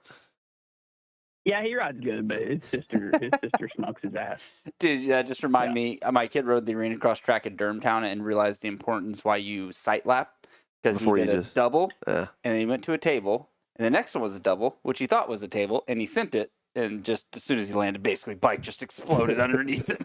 And like by the time I got him calmed down and finally, he's like, "I thought it was the same as the other jump," and I was like, "Well, hey, this is a real important life lesson for you. You take it easy the first lap." I was like, "That is something you are going to remember for the rest of your life right now. Is what happens when you don't do that." Yeah. The ZV, I knew ZV already, and then I like kind of introduced him to this guy named Brad, who I also played video games with, and played video games with Brad. Dude, we're going on probably at least 15 years of playing video games. Never met the dude. Nerd. Until last year. Sorry, what? Nerd, yeah. I got you. So we were all in this group chat together, and ZV knows him and everything, and so we all get this idea to fly to Claremont. First time I've ever met Brad in person. So we fly in, and we're at the airport at baggage, and I recognize the dude, and I'm like, I go over to him, and we're just looking at each other dead in the face, just like, and just bust out laughing. Like the fact that we're like looking at each other for the first time. Yeah, and we're just like, we're in tears for 20 minutes just laughing at one another because of like, "You're a goofy looking mother." He's like, "You're a goofy looking." And it's like, and then by this time, no clue where my golf clubs. He's already got his golf clubs. My golf clubs take like an hour to come out. So we're just sitting there. It's like, I don't know. Good times. That's funny. All right. I'll let you guys get to it. All right. See you, ZV. I'll be sure to listen more. Yep. Nice to meet you, man. See you, bud. All right. Now we got to do another beep, beep, beep, beep, beep, beep. Do you need to take a pee break or anything? Or are you good? I snuck one in when you guys were talking that last time. I pissed in your parking lot. Nice. I have a parking lot? Mm-hmm. Oh, speaking of, dude, the flight in was awesome. Yeah, you're welcome. That was first class. Yeah, I put my people up. I've never had first class before. That's the first flight. And a limousine from the airport to here? Yeah. Well, I wouldn't say a Hyundai Sonata is a limousine, but it was good. That was good. It was good enough. It got me here. The driver sucked, though. That's why I was late. Like, hello? Ben! What's up? What's up, dude? Living the kid life these days. Well, we all, or three of us, are part of that. This is a voice I haven't heard in a long time. He just sounds like a ginger, too, doesn't he? He does. Yeah. Like, The he's red after beard his gives my it away. Lucky Charms. You got a kid? Oh, I had a kid 9 months ago. Oh, nice. Dude, you and Corey are close. Yeah, I'm almost 7 months now. Oh yeah, it's a journey. Mm-hmm. What's your brother up to? Which one? Do you have more than one? I remember one. I think it's your older brother, or the one that worked with us at Roost. Douglas. He's probably in jail in Florida somewhere. Dougie? Yeah. Oh, no. He was funny. Yeah. I He always was a remember there was like a scrawny one that was always around Bremen with the cast on. That was Dougie. That sounds like him, yeah. I didn't realize he was your older you. brother. No, it's younger than him. Yeah. Wait. Always had a cast. Dougie's younger than you, though, right? Yeah, he's the middle one. Yeah. And then I have a younger brother. I remember their younger one. He was like, dude, he's like 12 when I knew you. Yep. When I knew you. Back when we all worked together. Oh, and speaking of those mad skills, I would never get my orders in time because he was always playing that thing. Dude. Fair. Oh. Yeah. Well, and he wonders why he got fired from Roost. Mad skills. Oh, no. Dude, good Which times. is funny because I actually texted Chris and Christina and was like, "Hey, Corey's coming on." And I checked with Lindsay. I was like, "Was there like a bad fallout?" And she's like, "No, I don't think there It wasn't was." like bad. Yeah, it was just like it's listen, not put it this way. working. In hindsight, I deserved it. Yeah, I was just, I don't know. very man. mature of you going up to that. But no, Christine was even like, I literally, like, she texted me the next morning. She's like, I can't think of a good story, but he's an awesome dude. Oh, yeah. No, Chris and Christina, like I said, I knew Christina way before even moving here, just through racing, and she sponsored Rock River, and that's who Tristan rode for. Yeah. Well, she kind of didn't sponsor Rock. Like they basically ran the whole thing. Yeah. Yeah. Because, dude, when she texted me this morning, I was like, hey, I know you're going out to L.A. Like, be safe. The fire's going on out there. What's she going to L.A. for? She's part of the AMA now. AMA. Her and J-Bone. Yeah, her and J-Bone are like the AMA. Damn, that's cool. I didn't know that. Yeah. Last I talked to Christina, she was already like the Rock River thing was done, and then I ordered these from her. These stickers. Burkett built, which kind of Bucket built. Yeah. But those got those from her. I think it was like Christmas last year. She made me some shirts and stuff too. Dude, I will say she gave Megan and I the coolest wedding gift. This is back in 2013. It's actually, she had these like glasses made that says like Bennett's Brewing Company established 2013, like our wedding. Like it was just the coolest. Like I've never thought about that. Yeah. I was like, did you print these? She's like, no. I actually just ordered them because I figured with the decals and stuff. But yeah, it was. I still have all 6 of them, and like almost don't want to drink out of them to ruin them.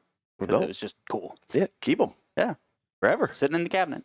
I think I've drank out of them twice. Oh, so actually, you know what? That's what I should have as my drinking cup on the show. I'm gonna do that. No free shout outs right here on the Sweetwater. You need to get Christina on. She probably has some crazy stories of all of us in that shop. Oh yeah, I would love to get Chris and Christina on. The only thing that pisses me off is I wanted to get Jeff Chambers on, and I wanted to get Chris and Christina, and both Kevin with Winners Take Y'all, who their show is 2 miles down the road from me. Get both of those fuckers Who's that? on. Kevin Kelly. Oh, yeah. They do another podcast 2 miles down the road from here called Winners Take Y'all. Oh, so you don't have the DMXS thing no more? Iser is in the mountains, and it's just hard for them to coordinate, like, getting there, is my understanding. I didn't know Kevin was still doing podcasts and stuff. Yeah, he started his own. It's on Verb and all that stuff. Oh, that's cool. It's kind of funny. Like, when I started this thing, I reached out to David Iser. We spoke, like, an hour and a half when I was I don't know why that name sounds familiar. That's DMXS. Okay, cool. Iser and Kelly. I didn't know that. The two. So I probably know who he is, just like seeing him and stuff. Yeah, he doesn't know who you are, though. Oh, I guarantee he doesn't have a clue who I am. No clue who I am. Yeah, Chris and Christina, great people. But yeah, that's so that's after Mountain Motorsports. That's where I went. I was at Mountain for like 4 months, and then found out because me and Christina, like, we were friends through just the racing and stuff. And I guess I think I found out they were in Bells Ferry, Kennesaw area, whatever. Yeah. And I texted her and I was like, hey, like, I live here now. And she was like, really? Like, that's cool. And I don't know how, like, the job came up. I don't remember what happened, but either way, like the they call it like the team manager position for Roost came up, and I was like, yeah, awesome. That'd be fun to do. So I went in, met Chris for the first time. Which Chris ended up being that at one point. Chris. On the phone. Oh, yeah, he was. Oh, I did it. I was there for about 12 years at Roost. What's funny is the last time I think I've seen you in person, maybe not, but the last time I remember it was at Lazy River. And who's the ginger kid that just turned pro? Drew Adams. Drew Adams and Chris were hanging out at the Roost rig, and Drew's on 50s or 60s or whatever. And I just remember making like ginger jokes to Chris and him to Drew at the same, like, just be me being my normal self. Of course. Yeah. And then it's like, oh, that's Drew Adams. Yeah, so that had to have been after I left there. Oh yeah, that was way after. This is like 2016 or 17. Oh yeah. Yeah. I left for a year and then took over the sales stuff. And that's when I started doing the traveling and stuff. Yeah, but what about the Hooters parking lot, Corey? I was gonna say, tell us some stories. That was the pit bike race, wasn't it? Oh, when we tried to do a supermoto and we had about 10 people out there, then the cops showed up. There was a motorcycle shop involved with that too. I can't remember, but all I know is we all of a sudden there was 10 pit bikes ripping through the. Oh, and it was probably more than that. But there was are you talking about the actual like sanctioned event that didn't? No, I think you put this together with everyone. Oh, that sounds about right. Well, what city was it? Yeah, what Hooters was it? Was it the one on Old 41? The one right in front of was it Electric Cowboy? Old 41. Yeah. Now, what shop would have been involved No, with it? this at is that two total point? different stories. Okay. There was an actual like sanctioned event for this like grand opening of this motorcycle shop, and it was like in a plaza, and they like blocked off the parking lot, put cones up and everything. They had like a supermoto track for pit bikes, and I went out there with Chris Denny, and there was a ton of people out there. But what specific event he's talking about was that just Canton? maybe Cycle Nation? maybe. I think it was up in Canton. Yeah, the Cycle Nation. Yeah, stuff. so I it don't must know have what it been is when they now. bought out what was actually Motorsports, not Motorsport Outlet. Their shop name was Motorsport Honda of Canton. And then Cycle Nation bought them and the Yamaha Suzuki Cowboy dealer down the road and put them all in that one building. Makes sense. So that yeah. must have been the grand. And there was a Hooters right down the road because I worked at that shop at one point. At the Hooters? No, not. I don't have the required equipment for that. I mean, I could tuck it and I could put it like a bra on, but it doesn't. Are you look getting good. those two confused? Do you think that was the Hooters? I'm still trying to. I do remember. So the park. Oh, you're talking about over here. It was with. You're talking about the parking lot over off by Floyd Road and Austell Road. Maybe it was by the actual town center mall. That Hooters. That would have been the one on 41, the by Electric 41. That Cowboy. sounds about right. Was that the one? Set this up. Everyone Well, Cowboys stood up back and rode then. for about 10 minutes, and all of a sudden the cops. pulled Yeah, up. it I'm was. like, I think "Oh, here we go." Taylor Brinkman and those boys were out there too, weren't they? On their Zumas. Yeah. and Yeah, I think yeah, there was yeah, A bunch of yeah. Zumas and stuff. Yeah, that went over really well. It didn't. Oh, it didn't yeah. last long. It was a great idea though. It was a perfect idea. I'm trying to remember who I bought a pit bike from. Some dude that was like a supermoto guy. He was like a race street bikes. It wasn't. Greg Day? No. Mm-mm. It wasn't Herman, was it? No. This dude, I remember going to his house and buying it. He had it posted. What did he look like? Short dude. I remember he had a daughter. His daughter was at the house too. Hispanic looking? He's a white guy. Short Dave dude. Cryer? Dave, yes. Yes, That's Dave. funny that I put that Yes. together. Yep. I was at a movie premiere with him not too long ago. I went into his garage and he had motorcycles everywhere in his garage. And he sold me this KLX 110, had a big bore Dave's a kit. little Hispanic looking. Oh, That's is he? why- yeah, that's why I Okay. asked Okay. that. Yeah, so he sold me. I mean, that was a sick 110, dude. It was. I mean, it had everything done to it. I gotta text him that. That's funny. I'm gonna tell him what I time might still be friends with him on social media. But yeah, so actually, the first supermoto event I went to was with him, and it was at this over by Floyd Road. I'm pretty sure it was like Floyd Road and like Austell Road. It was like this open parking lot, and it was him and a bunch of street bike guys, and they're full leathers riding TTR 125s, like knee dragging. You met my buddy Opie then. Had to have, yeah. But Dave invited me out there, and I rode that 110, and that thing would haul, dude. I mean, it was fast, but the 110 or the 125 was like the setup, like the better setup to do that stuff. with. Until they ripped the hubs off because there was no rubber bushings in the sprockets. Like no cush or whatever. Yeah, it would just rip the hubs right apart or destroy the transmissions. Oh, like a D-cell or whatever. Yep. Oh Jesus. Yep. They were known for that. Yeah. Yeah, I do remember that. That was fun. Chris Denny had a nice little pit bike track at his house too. Were you there when I burnt my leg? Yes, that was disgusting. Oh my god, that was awful. Were you at Chris's house when you remember Kent that ran the plotter and stuff? Yes, the redheaded kid. Yeah, well, the redheaded guy recognizes the redheaded guy. What do you know, dude? We best friends. So Chris also had this. He had this ability. Chris Denny had this ability to encourage people to do things they probably shouldn't do. And he probably did it by like, I have one lung and I could fucking do that, right? Dude, every time. This was a professional pit bike rider. Yeah. Let's put that out there. But so Kent, this guy's like, dude, Kent's probably like 6'3", and he looks like Napoleon, curly red hair. Drives a Versa. Drives a Nissan Versa. Real, just like interesting dude. And he ran all like the plotters and stuff at Roost and for Denny and all that stuff. And Chris was like, hey guys, we're going to ride pit bikes after work. You want to go? And we're like, yeah, I'll load up my bike. We'll go. And then Kent was like, yeah, I'll go. Sure. So Kent gets out there and he gets on Ashley's TTR 110 at this time, and has never ridden a motorcycle before. And I see somebody running. I don't know who it was, running toward the front yard, and Kent's like laid over in the bushes, and Chris gets over there, and Kent's like seeing stars, and knocks himself out. he got knocked silly. They lift the motorcycle up, and the foot peg had went into this dude's calf and was like filleted open, like the size of the foot peg. And Kent looks down at it and just was like, and then Chris had to like sit him down, like, dude, just you're fine, chill out. It was disgusting. We got a procedure for this. We're good. Yeah. Sadly, this isn't our first rodeo. Yeah. We know how to handle this. We're kind of amateur professionals at this. So, I think that was before the party got started, because usually anytime we rode out there, we had Bomar would come out there. Yeah. And, I meant to text him to see if he knew anything, because he's a good buddy of mine. Bomar, and then Steve. Yeah, Steve would come out there too. Steve. And bully people off the track, basically.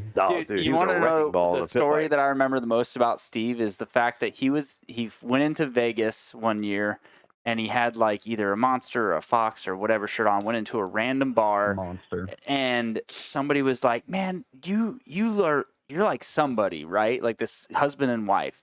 And he's just like, playing it cool or whatever. They're like, no, you're somebody. And they said, he goes, Davey Millsaps. They bought it. Oh, he would do that stuff all the time, like just to fuck with people. Supercross race. Yeah. my first time meeting Steve was at, I think it was a DMSX party, like the after party or Supercross party, and I'd already knew Christina, and I'm over there talking to Christina. This music's loud and everything, and Steve comes up and he basically just like bullies his way into the conversation, and he was like, looking at me, I'm like, "What's up, dude? Like, who is this guy?" And Christina's like, it's okay. Like, I know him. And I'm like, who is that? She goes, oh, that's Steve. That's one of our friends. I'm like, oh, dude, I don't want no harm. Like, brother, chill out. And he probably was doing it just to fuck with you. Probably, yeah. Dude, he's always been a big He's very dude. dry, sarcastic, but funny. Yeah. That's the first time I'd ever met him. What about you living with our printer for a while, and every day you would come in saying how disgusting he was? Old Robert. Oh. Maybe don't drop that last name, but wait, what? Living with him? Yeah, so right before Josh was there, so, and even before Kent, so we had a guy there, and he was handling all the plotters and the printers and stuff, and I don't remember what happened, but I needed a roommate, and Rob was the first guy that I knew, and he's like, yeah, let's get a place together. Sure. So we get a place together. And the dude just like blazed every day. And it was just like, dude, I never smoked or anything. So I'm coming in, dude, I'm secondhand high. But I smell like I smoked. And he would get in the shower, and I made it clear, like, dude, please don't smoke in the house. It's embarrassing. Yeah. Like when people come over, it smells like a damn weed factory in here. So his idea of no one to smell it would be go in his shower, close the door, open his window, and turn on the vent. And the vent would probably blow it into the house. Well, and like the steam from the shower would like, I don't know, like, atomize it. It never worked. Yeah. Yeah. So that was, it was funny you said that. I actually saw him about 3 or 4 weeks ago. I was at the Claremont Lounge, and I was on a job site over by Target on Cobb Parkway, and there was a school there that just got built. And he's allowed to be close to it. He's a teacher there. Oh no shit! So I'm driving through I'm driving 7 years for it. Do what? He only went to school for about 7 years for it. Oh, I guess that makes sense. Yeah, dude, he was at remember what school he went to? I want to say it was KSU. May That have. would make sense. Yeah. And then he left KSU and went to like the junior college or what? Yeah, something like that. Yeah. Something like that. But I was driving through the parking lot and I looked over and I was like, that guy looks familiar. And I stared at him for a second. I'm like, dude, I think that's Rob. Yeah. So I left, and I wasn't going to like get out of my truck and go talk to this. Like, there's 20 kids running around. Yeah. So I texted him afterward, and he was like, hey, dude, why didn't you say something? I'm like, dude, it was kind of awkward. There was kids everywhere, and they're like 8 years old, and I was like, I had to get out of there anyway. Some kids start yelling, "Stranger danger! Steven Seagal's here with a man bun." But he had messaged me, and he goes, dude, I'm so glad you messaged me. He goes, I thought you hated me this whole time. I'm like, for what? He's like, well, when you and I like quit being roommates, it was just kind of a weird like exit, because him and I were like, him and I were beefing like pretty hard, just because like he would always smoke and I hated it. And yeah. There was some other stuff. I'm sure he doesn't now that he's a school teacher. Tuna fish and mustard in the sink. I remember you would come into work just like, dude, he won't clean the sink out. That was another. Yeah, he was an animal when it came to cleaning stuff. Like it was, and the pizza boxes, dude. Pizza boxes would just be stacked in the kitchen. I'm like, we have a dumpster outside, like 100 feet away from the kitchen sink. Yeah, we have one at the work. Yeah, and we have a massive dumpster at work.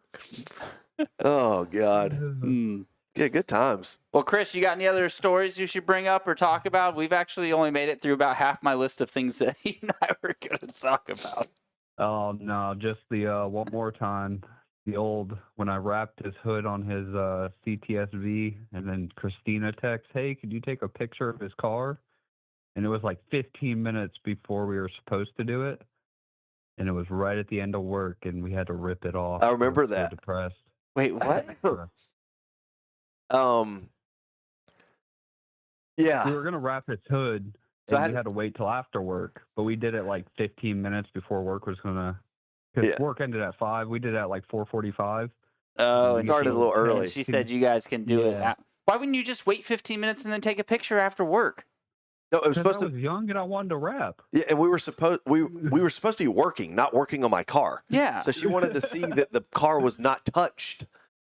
Oh, okay. But I'm pretty sure there were cameras in there or something. I don't think there was ever cameras in there. Oh. But yeah. How did then they would see who started the fire? I mean, no, Yeah, they true. determined it was natural causes, but That fire was crazy though. yeah.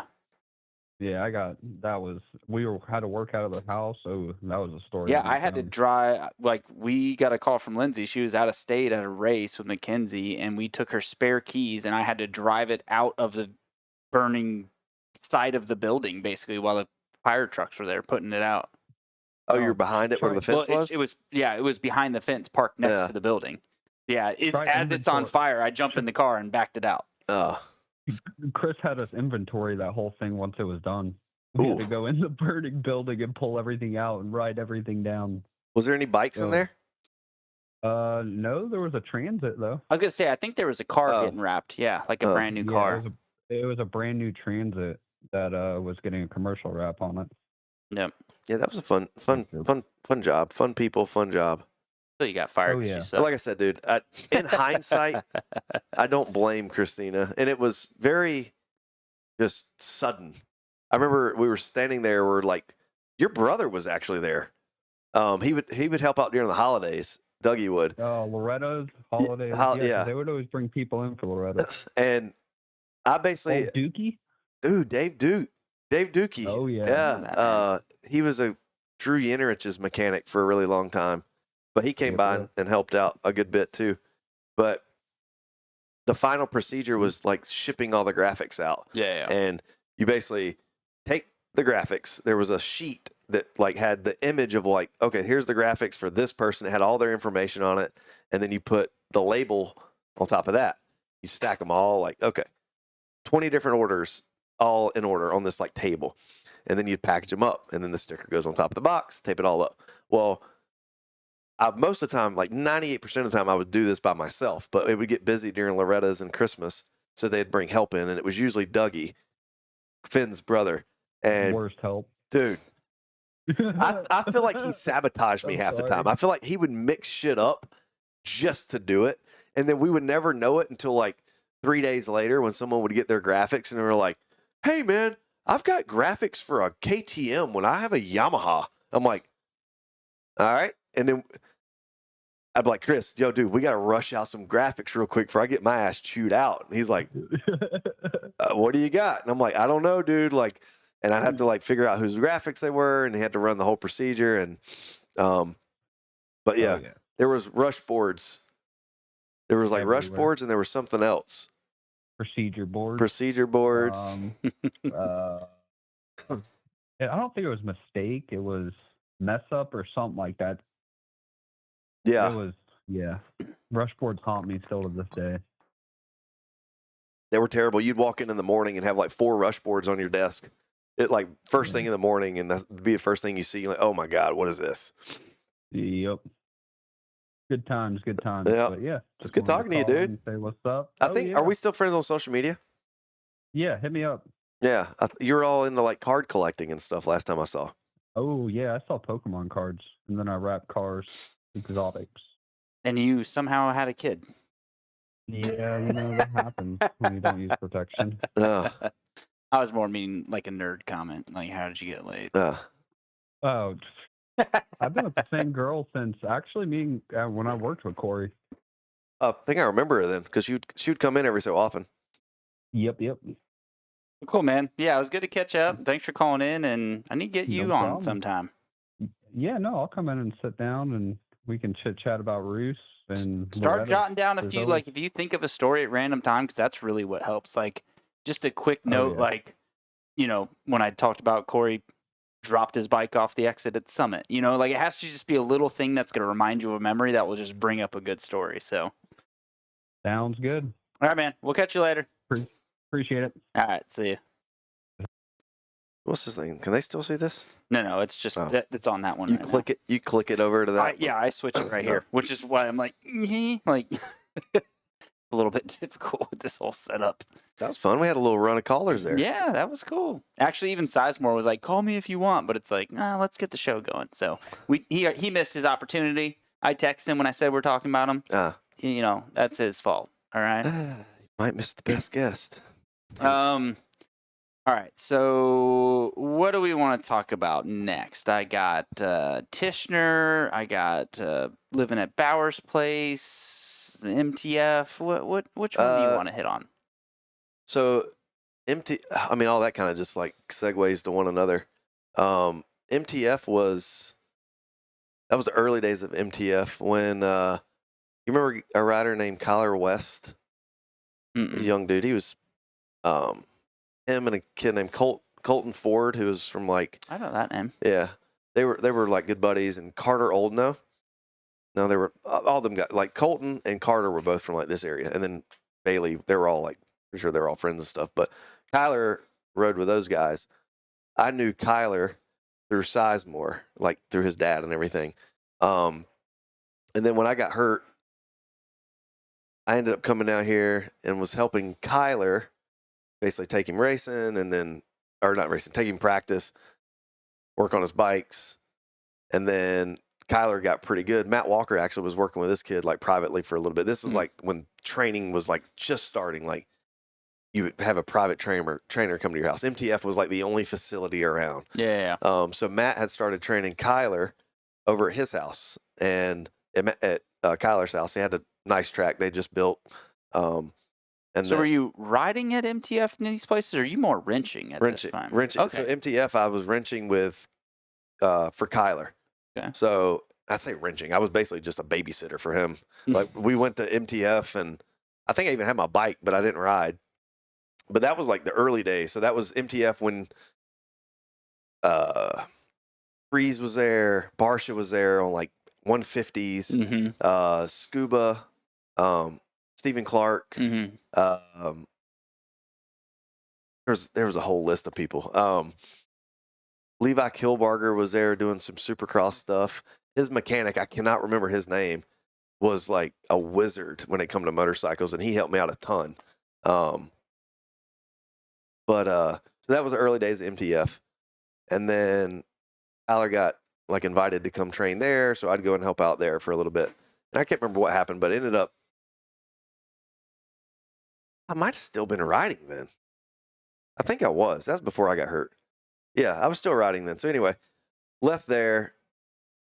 I don't know what happened. I'm not working with Kyler anymore. I'm still riding, whatever. And then going back to meeting people on MySpace. So I don't know how, but me and Tyler's sister were friends on social media or MySpace. Tyler Bowers. Bowers, yeah. We had Chelsea, right? Chelsea, yeah. And we had a bunch of like mutual friends through MySpace. But I never like. That makes me feel so old to talk about MySpace. MySpace. And we all just abandoned Tom. Dude, we that's like, crazy. Oh, dude, MySpace Facebook? was sick. Dude, I love Peace out, Tom. MySpace. Yeah, you had top 10, top 8. Yeah. But yeah, so like if you want to make my top 10, be somebody cool. yeah, you know? cool. And you just Or somebody slide somebody piss you out. off, Yep, slide them off. kick them And out. you put your favorite song on there. Yeah. I remember I had Just Surrender, All Time Low. Had all these cool masquerade bands on there. But yeah, so the MTF thing it was a quick stint there. I mean, it was still some fun stuff going on there. Like that was the early days of MTF. I mean, it wasn't near what it was now. I mean, it was basically they had just the track. There was like a turn track, the motocross track. GPF, I think, had barely just got started next door. Next door, yeah. And then somehow along the lines, like I still was trying to race and do my thing or whatever. And I don't know what it was. So I ended up through MySpace. I was friends with Chelsea, and her and I had met or in passing or something, like at Arena Cross or something. And then we started like talking on MySpace. And probably Instant Messenger. Was that even around then? Oh yeah, I guess AIM would have been around then. Yep. And then I think that was pre-MySpace. Dude, I don't know. I think all this is, I'm trying to connect some dots here. So the first time I think I ever met her was I flew to Orlando to see my buddy Alan. I think it was the same time Orlando Supercross was going on. Chelsea was there, and I met her and her mom and watched the Supercross. I think that was RC's retirement race. 5.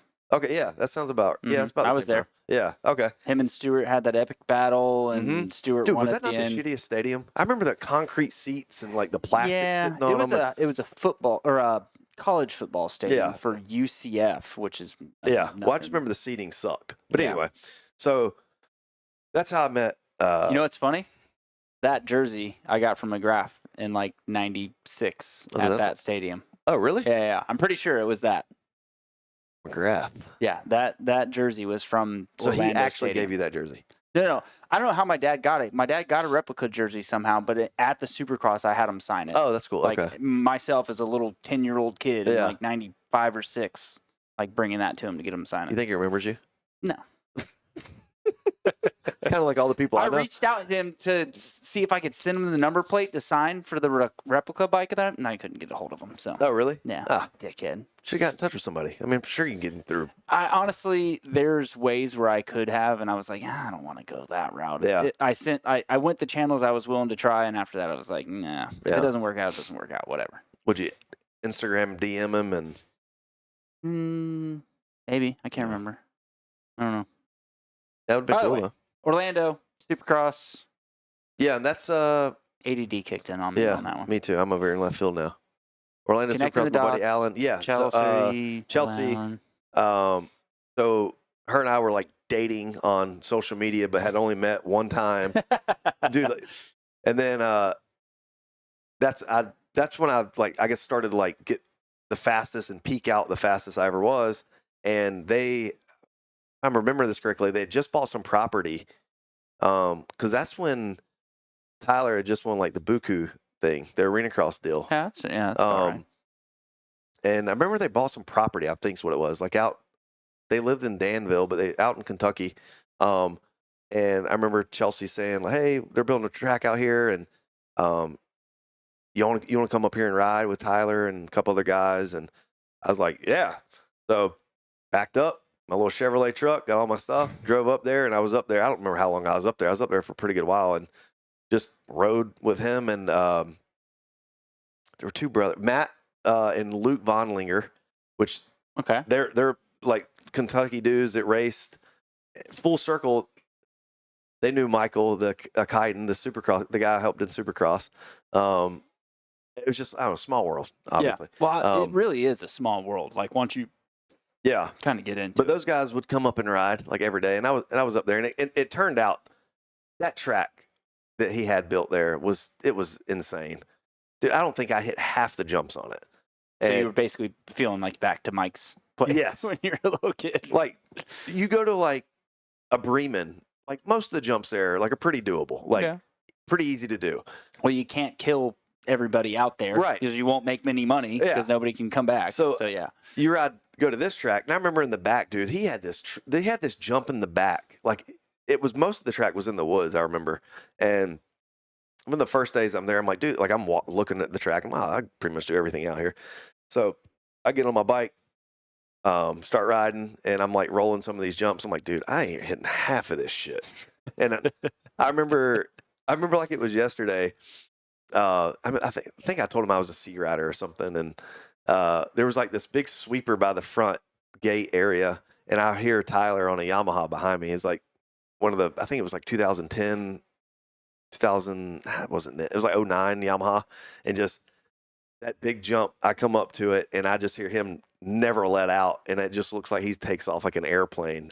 It had to have been the biggest jump I've ever seen in my life. It was like some like terra firma shit. yeah. And then he hit this every lap, every moto, and I'm just like, I will never hit that jump a day in my life. So that was my little stint there. But yeah, Tyler was a cool dude. Probably one of those dudes, if we were to talk to him right now, I don't know who that guy is, but Nah, I bet he probably would remember you. I don't know. But yeah, it was a cool spot that was like out in the middle of nowhere, Kentucky. I do remember there was a place that had it was just outside of where they lived. There was like a little bar, and it had some of the best cheese fries I've ever had. I do remember that. But yes, we'd go there after riding, and that was that story. Yeah, cool story, right? So, you need a pee break at all? You No, good? I'm Okay, you're good. going good. All right. I just wasn't sure because then I was gonna say I could play the video that Lindsay brought up. Let the world know you're amazing. Oh, is it on the screen? Yeah, I'll put it on that screen. I sure will. All right. So to kind of preface this, and somehow when Lindsay and you are living together, Is it it that little one at the bottom? no, that's me and Beast's thing. You know what? It's not even in here. I moved it. So where is it? Well, relax, okay? Jeez, Linda. All right. So actually, you know what? We gotta do this. Shit. Where is it? I don't see it. You gotta get your Is it program this together. one? No. So I will say, as you came up today, Mhm. it was perfect lighting. You could see everything, right? Well, the fucking motion light wasn't working the last show, and Danielle Outside? yeah, was just giving me all kinds of shit for it. So I made this video. Fucking happy now, Danielle. Back off. It was working when I pulled up. I know because Oh. I installed a new one. Oh. But I was gonna say, like, you know, everybody's goal. You Daniel or should be Danielle? Danielle. You should be Rodney's girlfriend. Oh, okay. Yeah, she's been giving me all kinds of shit for it. So, but yeah, everybody should strive to be 1% better every day. You know, so that's my 1%. Honestly, from the I'm last show. impressed. This is the what you've crammed in here is impressive. Good. I'm glad you think so. Oh, I know where it is. I didn't want to put it in here and you see it. So I found it Here on we Facebook. are, Kennesaw, Georgia. Open round.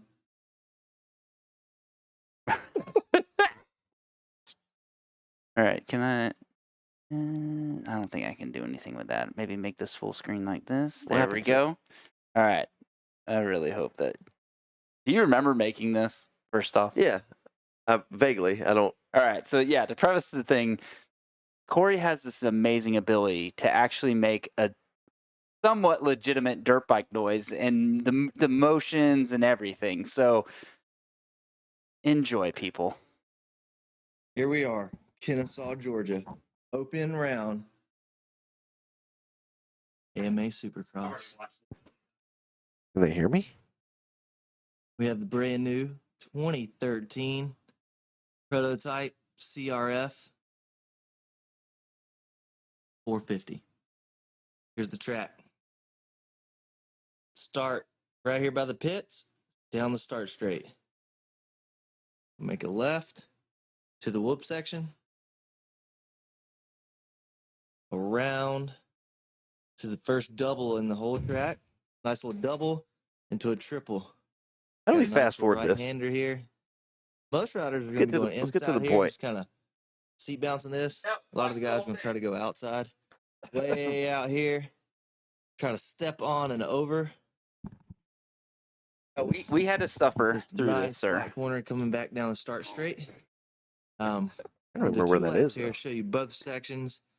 Not sure. I Really think which this is one's when the you were living fastest. with Josh. We'll find out here shortly. That sounds about I right. know the gate's about to drop, so we need to get this show on the road. I love the bike that says Burkett with your race number on it, though.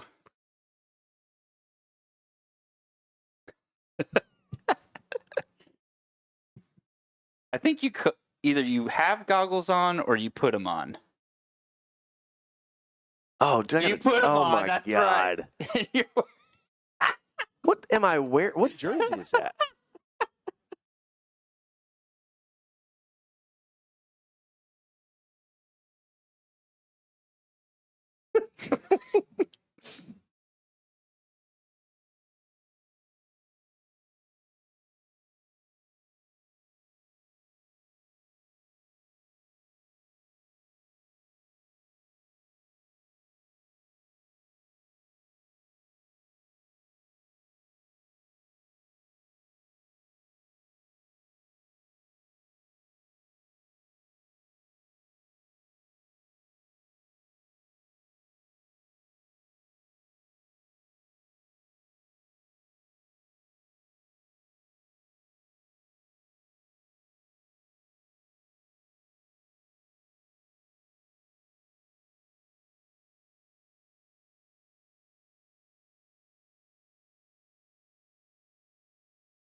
That's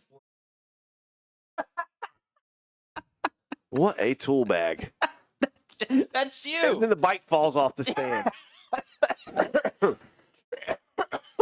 Oh my god, dude! I you know how often I see stuff pop up on memories on Facebook and I Yeah. just delete it.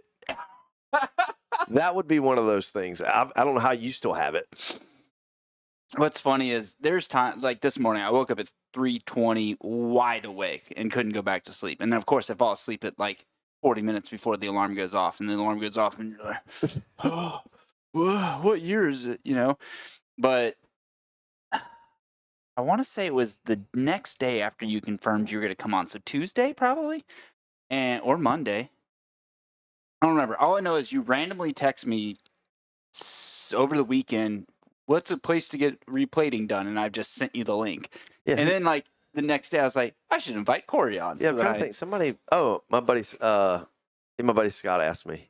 He was rebuilding the KDX. Yeah, he Yeah. said it was for a KDX. But yeah, so I woke up and then I started thinking like, how can I find this video? And I searched like A1 because I remember you mentioning something about that. And I searched your name. I went through all your videos. I couldn't find it.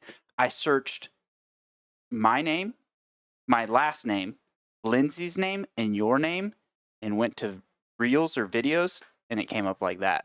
And I was On like, Facebook? no way. And I forwarded it to my messenger. On Facebook? Yeah. Dude, you're like a detective. I don't know what I have to That do. video's every bit of 15 years old. Gotta be. But it was amazing. I mean, the sound effects are great. Honestly, They are pretty good. for 15 years old, that's good camera quality too. I don't even know what kind of phone that was. It's probably a flip phone or the It has to first be. iPhone. Yeah. Well, I'm glad you appreciate my detective skills. No, that was and being able to find shit. You're bringing stuff up that I remember doing and seeing. I just do not remember where you found it. But I do. I wake up often and see stuff in my memories. I'm like, dude, this is so tool. It's like such a tool bag thing. I mean, delete. I mean, a lot of times I would pick on you for that. I'm glad I got. So. I probably got rid of some good quality things that you would have brought up. Like when ZV was talking about the homie prop, dude, there was some homie prop stuff. Thank God I found before you did. That was such a tool bag. So who was that kid you were doing a lot of stuff with Rock River? Charbonneau? That's Tristan Charbonneau. Yeah, Charbonneau. Yeah, he okay. was. Like, just tell me some of the backstory stuff with that, because I know that you did a lot of stuff with him, and I've got a couple of really good pictures, things like that from that. Let's see. No, that video. Telling Danielle to F off. We got to definitely talk about the Rodney thing. No, that is on my thing. ZV said, look at your phone. He sent you a pit bike track. But you ain't got to do it right now. But he sent you a picture of his video of his pit bike track. He doesn't have my number, though. Yeah, he just said from the number he called. That's my work number on the computer. It's not my cell number. That's the show's phone number. I'll send him your number. I have it. Tell him I'll call you. Okay. Yeah, okay. Stalker, fucking weirdo. So here, I guess of the MMI stuff, the gain from MMI was this picture. That was wrenching with him, right? Yeah, that was at Loretta's. That was a really good year actually. That had to have been like 09. That was Mini O's. There's you on the right holding up number 1. Yeah, that was Mini O's either 09 or 2010. Yeah, I can see Winter Olympics in the background. Yeah, I think he won four championships at Mini O's that year. Oh, I jerked it to this picture talking about you being a tool bag, by the way. Oh yeah. I was gonna use that for the That was at Soap Creek. Not Soap Creek, at fucking Sweetwater Creek. Well, there's one of you on the gate. Oh, here it is. That's him, right? Yeah, that was that looks like Gatorback too. All right. That's Mitchell Harrison. On the right? Yep. Okay, because I couldn't remember, but I thought that was Ryder D.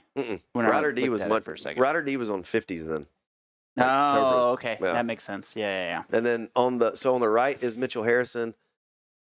It looks like 382. I don't know. Tanner Stack. Ah, and I'm about to okay. say that looks like his dad standing next to me.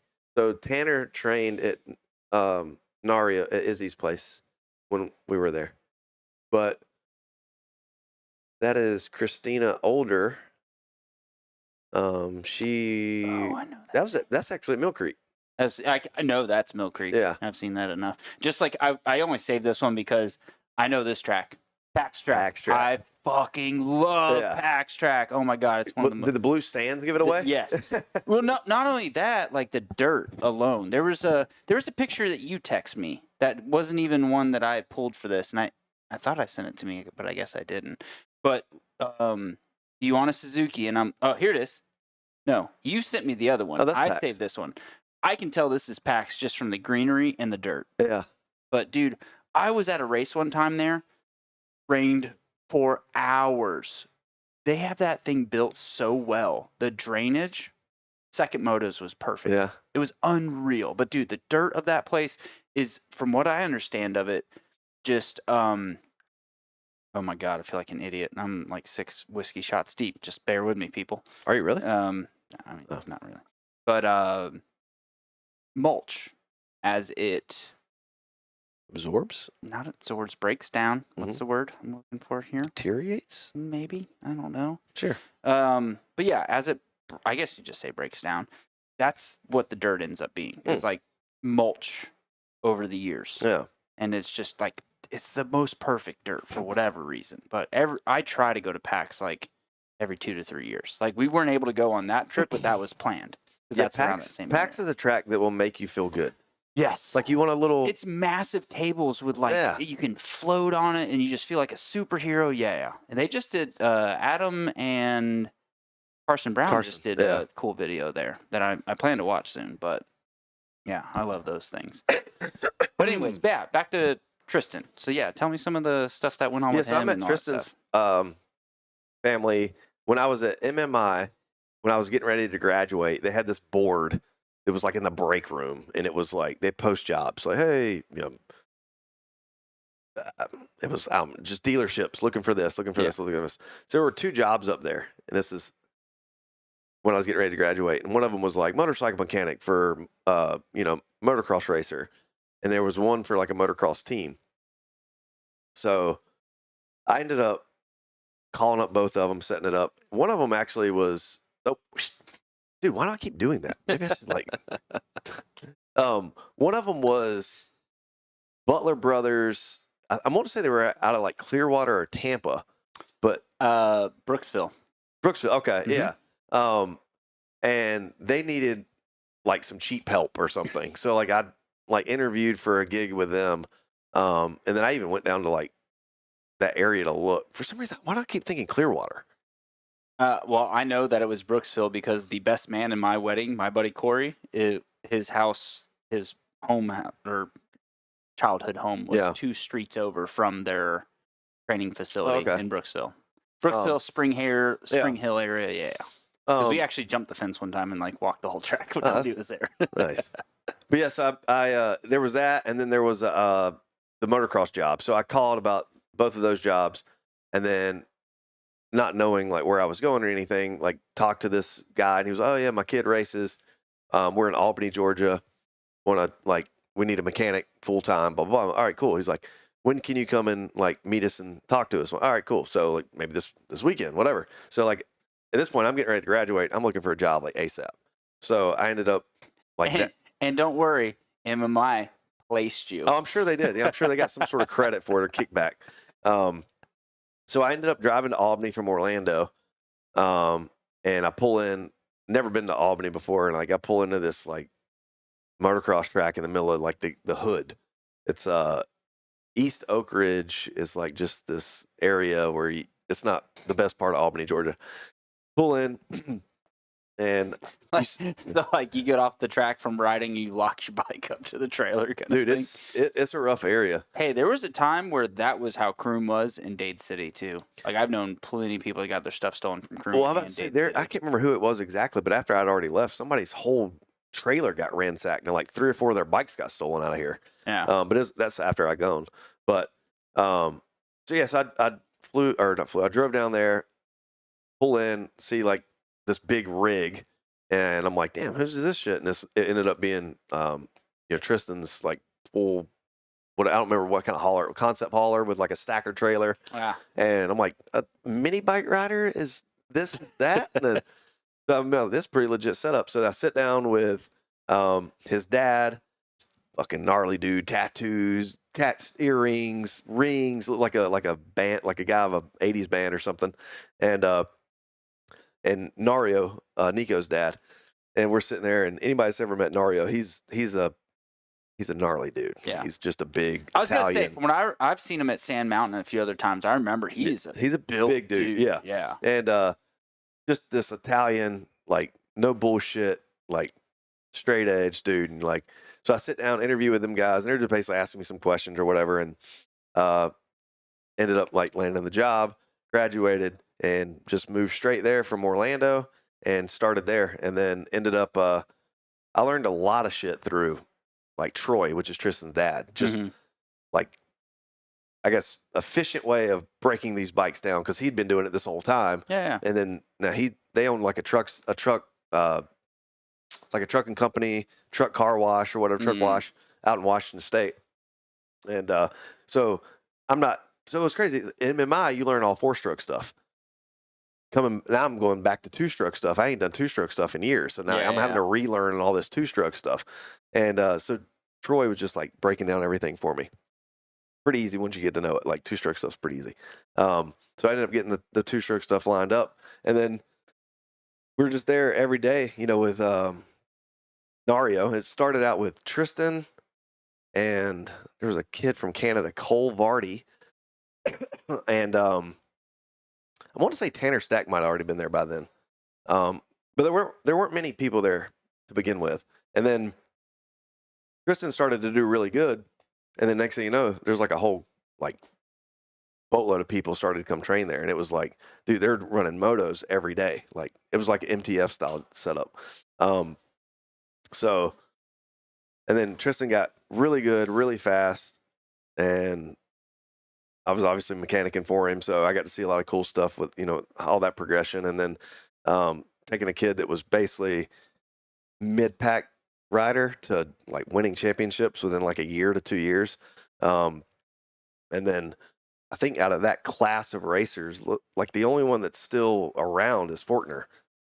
So yeah, because I was gonna ask like because I don't remember the name, but other than seeing posts and things like that with him. So what ended up coming up? So I want to say it was like the picture of me like go or whatever. Mm-hmm. That was like one of the last years at Loretta's and in that class. And he, I remember Fortner came out of nowhere, dude. It was like the fast kids were, and you may not remember any of these names, but because they were 85 riders, but it was like Tristan, a kid named Tristan Miller. There was a rookie White. There was another Mark Worth. There's just a whole list of like these young guys. And then Fortner was like just some kid at Loretta's. He had like glasses, little short dude, and rode like these Suzukis with like no real sponsors on them. And the kids just like checking out on all these kids that are supposed to be winning. Yeah. And then that was, the rest history. Yeah. And basically from there, Fortner is what he is now. Tristan, I want to say he ended up after that, they moved back to Washington. I went up there for a little bit and ended up moving back here. And Tristan ended up going to big bikes, got a Geico deal. And that wasn't long after Geico. He signed with Geico. He got hurt several times. And then I think he went over to like Europe or something, race over in France or somewhere for Bud Cowie or something. I can't remember exactly what it was, but he went over there and then basically just over it. I don't talk to him too much anymore. I still talk to his parents every once in a while. So cool with them. That's good. Tristan he's like building these old trucks and stuff now, like fabbing some old like lifted trucks and like chopping them and making them longer and stuff. It's pretty cool. Like locally or no? I think he lives in Washington. I think. Well, I actually meant in the States, not Europe. Still. Yeah. No. He's back here. But it was funny because he was in between motos. This kid used to always break little toy dirt bikes apart and then like put them back together and just had shit everywhere, like toy dirt bike broken apart everywhere. And now he's like a fabricator, welding this stuff. No, that's like a lot of the stuff I do with my kid. Like he's into breaking. He loves smashing cars and doing all kinds of things. It's like, do it, dude. Whatever. Yeah. Couple bucks, buy you another one. Actually, the other day, my dad picked him up after school, and he just gave him like a hammer and nails and built like a axe, he called it, by himself with like the long nails and like all kind. I was like, I thought my dad did it for him, and then I've come to find out that no, he did it all on his own. I was like, yeah, same thing. Like your little kid, around. Dude. Some of the cool Power Wheel stuff that I built for him, like the Scooby-Doo Mystery Machine and the other thing. Like I give him the impact gun, and I'm just like, I let him zip the bolts off, and then I'll start them and let him zip them on, kind of thing. Like let him tinker with that stuff. Whatever, love it. Speaking of all the mechanic stuff, I've kind of had so much fun with this. I forgot about some of the segments and stuff that we need to do, like the tech tips. Now it's time for some awesome tech tips. Transform your comfort with Innovative Mechanical LLC, specializing in HVAC service for residential and commercial properties. They provide expert installation, maintenance, and repair. Their certified technicians ensure top-notch service, whether it's air conditioning, heating systems, or indoor air quality solutions. Serving Georgia since 1999, they prioritize customer satisfaction with prompt, reliable service at competitive rates. Routine maintenance to emergency repairs. Trust Innovative Mechanical LLC for all your HVAC needs. Give them a call at 770-726-7407 or visit innovativemechanical.llc.com to schedule service and unparalleled comfort today.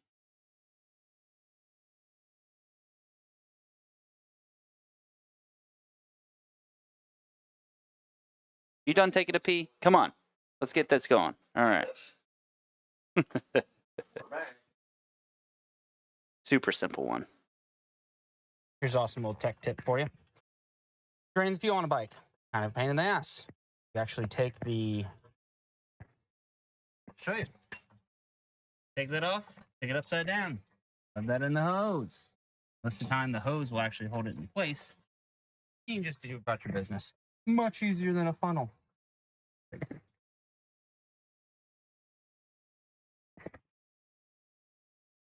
Be honest, have you ever thought about doing that?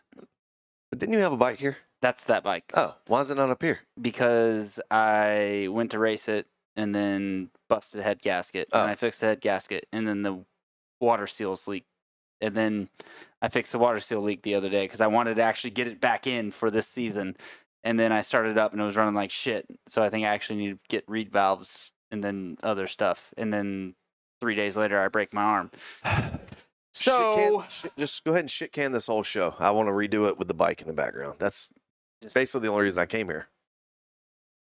Too bad. Okay. Yeah. Too Cool. bad. Sorry.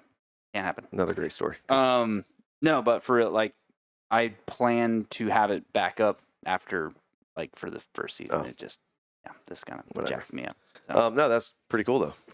Yeah.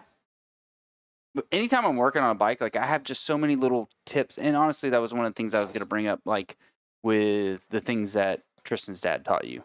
And a lot of it is, I'm not a great mechanic, but I've learned the procedures you put in place. You know, like you were saying, like, there's an efficient way to do things, right?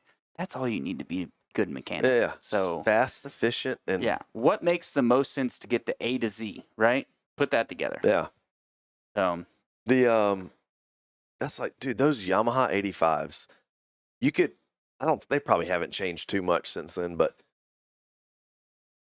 I guess who started to help me with those Yamaha 85s the most before him was David Kelly. You remember him?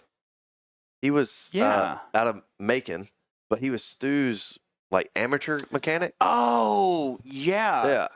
So he would come up to Albany and like help out a good bit. Daniel's show, Hitchcock's and Brad. Yeah. Like, I know about him through Brad and his dad, Randy. They would apparently Dave would always try to pit with them because they all had the best food and whatever. Yeah. That's where the stories I know from him. So when it came to those Yamahas, we ended up like, David could, over the phone, I could just be talking to him like, dude, this thing's bogging and not doing this. I rejetted it, done this. And he would just like, all right, let's start with this. You know, run it. Let's see what it sounds like. And he could hear over the phone, oh, you need to do this. And then if it was bad enough, he would actually come up to Albany and like, we'd have like 3 or 4 bikes that I needed help with. And he would like help tear them down. And dude was like just a genius when it comes to bikes. And so he helped me out with a ton of the Yamaha stuff. And then that ended up obviously just soaking all that in when I could. And then remembering it. But when you tear those things apart and put them back together so many times, like a little tech tip you just did there, do you just come up with like an assembly? Yeah. It's just like efficient. Like it's easy. That's why I'll never forget how to tear apart a 85. It's almost like, and you learn from your mistakes. And that's kind of what I was saying with the MMI thing, like where it's better to start it. If you learn some of your basics and then go to a shop and learn a little bit more basics, you learn from another guy. You learn by going, oh, I shouldn't have put the pipe on before putting this part on because you can't put this part on before putting the pipe on, kind of thing. So you learn a lot of those things, and you honestly, you carry that over to the next bike where you work on, where, all right, I took this apart in this order. I put it back together in this order. And it's the same way, like, I have a set procedure where I could take a bike apart, not touch it for 3 years, and I could put it back together in the same order because of how I lay it in the bin. And how I put it in the magnets. When we did the RM that day, you had little baggies and you labeled them. And hey, dude, you're gonna need this. You're gonna need this. Yeah, that's kind of funny because I was gonna actually bring up like, why are you an MMI mechanic, but you brought me your RM motor? I mean, you know, proof's in the pudding. Great school. So actually, why don't we hit on that one because those are pictures. And before we do, I also gotta do. Our next segment is brought to you by Hard Knocks Racing. They're a group of dedicated motorcycle enthusiasts since 1998. They're your go-to for Campfire Moto official gear. Soon launch an apparel line of. They excel in crafting all kinds of custom decals, like this badass sign behind me, from custom signs to bus wraps and office customization. In fact, check out this work Anthony did at one of the well-known Japanese manufacturers' office, who will be nameless. They also crafted awards for prestigious events, such as the Perry Mountain 24-hour race, Mill Creek Spring Classic, Deka Hair Scramble Series, and many more for local racetracks in the Southeast. Check out hardknocksracing.com or Anthony D'Amico a call at 404-717-480.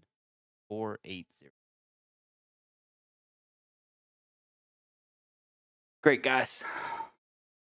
Camera's on me where I'm showing off my shirt right now. Go Hard Knocks. Block it with the thing. All right. So what were we talking about? Let me get out of that. And then we were going to look at Yeah, the RM, because I stole some pictures from your social media. So yeah, let's look at this thing right here. Oh, You yeah. tore that thing all the way down. Uh-huh. Why is there a laptop there? So, funny story. There was this dude, he actually just recently passed away from cancer. Oh, no. But he had, so those 01 RMs were like a breed of their own. They were not like an 02. They were not like the later generations. But the power valve setup on those were very unique. There were a lot of parts missing in this engine when I took it apart. Like, before we got to like the inside splitting the cases, like the clutch side of things, there were things missing in the power valve. But I found that dude on YouTube, and he basically rebuilds this entire, like he did like a 20 episode rebuild of this bike. Oh, dude, I know what guy you're talking about. Yeah, when he passed away. It was like a redheaded dude, tall redheaded dude. Like people were sharing all kinds of stuff. Yeah, he was like a cool dude that did like a bunch of builds. But he knew that bike inside and out, and he had done a build on it. And then I was watching his videos, and I'd go over them over and over and over again, and putting that bike back together. And I can't remember his name, but he had a huge following on YouTube and stuff. Yeah. But yeah, that's what the YouTube was for. That's I wish I remembered his daggum name. Yeah, I know it because of after he passed, like so many people were mourning a lot. Yeah. But yeah, it was a sad deal. He had this was my doing right here. They can see the picture now. So that was after. Yeah. So essentially, Corey brought me just the engine. That was the first time you'd been to this house. This is your second time, but yeah. And you know what's funny? I just remember this. Josh randomly stopped by that day. Yeah. Remember? I don't know. Yeah. I was getting ready to leave. He was pulled in, driving by, and just pulled in. He called you or something, right? No, I think he just pulled in. Yeah. Like he recognized your truck and was driveway right now. No, he's probably in my bed or like your bed. He's probably in your bed right now. Yeah, that's probably what's going on. Oh my God. Have you checked in with your wife? She was texting me a while ago. Okay. She said she tried to comment. She was texting me too. She said she's okay. Anyways, you brought this thing over to have me split the cases. That was a fun one. You made it look easy. It's not easy. I mean, dude, I haven't split cases. And here's another thing. Most of the stuff when it comes to splitting cases, when I was working, especially for Tristan, this was brought up on on the show with Frank too. Go ahead, say it. We would just send the motors. Oh no, that's different. Okay. So, dude, Tristan had at least 8 bikes, right? Between practice bikes, his race bikes, stock mod, whatever. You got to think. Super minis. So there was a guy, BPM in Florida. And I know him. It was George. In Brooksville. Yeah, George. George would build the race motors. So I would, once we'd trash so many of them, I would just take them all out of the bikes, take them down there, and down a dirt road. Oh yeah, yeah. And I don't know if you ever been to a shop, but you pull in. He's got like a drag race background, so you pull in, and dude's just got this old gnarly Suzuki Gixxer. I guess it's one of his old race bikes. Yeah. In his shop, and dude's got a dyno in there and everything. Yeah. But he would build Tristan's bike. So anytime it came to splitting cases, I took them all to him, and he basically would do all the engine work on the inside. Most of the time we ship them to him, but there were times like if we needed him like for a race or whatever, like going to Loretta's or whatever, I'd just take bikes down there. He'd dyno them, and he'd send me back with a bunch of like ceramic coated pistons, bring them back, and then like Yamaha probably ceramic bearings that were in the motors and all kinds everything. of stuff. It was like a kit. He'd give me like stuff that he already had done. Hey, this goes here, this goes here. But at Loretta specifically, I remember Yamaha was like very specific to like one moto on a top end. I'm like, all right. So like I change piston like every race. And it was just like, doesn't need this, but whatever. And you'd pull it out and dude, the top of the piston head's still white from the coating. Yeah. It's like, George was another good one, motor builder. And I still, me and him are still friends on social media. He's racing again. What? Yeah. Last I saw, he's still racing. So he built some. He was old back then when I 05 when I went to his shop. He built couple guys race bikes for like Supercross and stuff too. You'd see the BPM logo on shrouds and Yeah. stuff.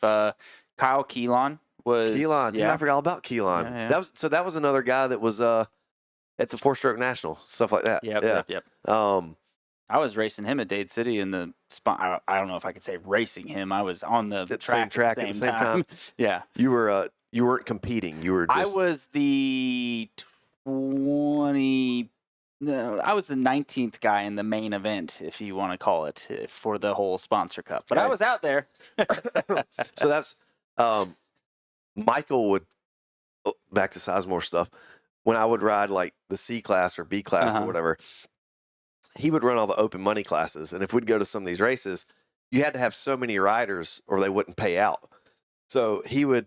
A lot of it was Calhoun. Calhoun was like that. Bremen was probably like that. Yeah. My buddy Scotty, that was on 2 episodes ago, he and I kind of hustled Bremen a whole series because of that. So Michael would, dude, sign up for open money. It was I think it was free to even sign up for it. Like you just So what was fucked up about it? If you're the only one, you pay $35 for the pro class in a lot of these scenarios.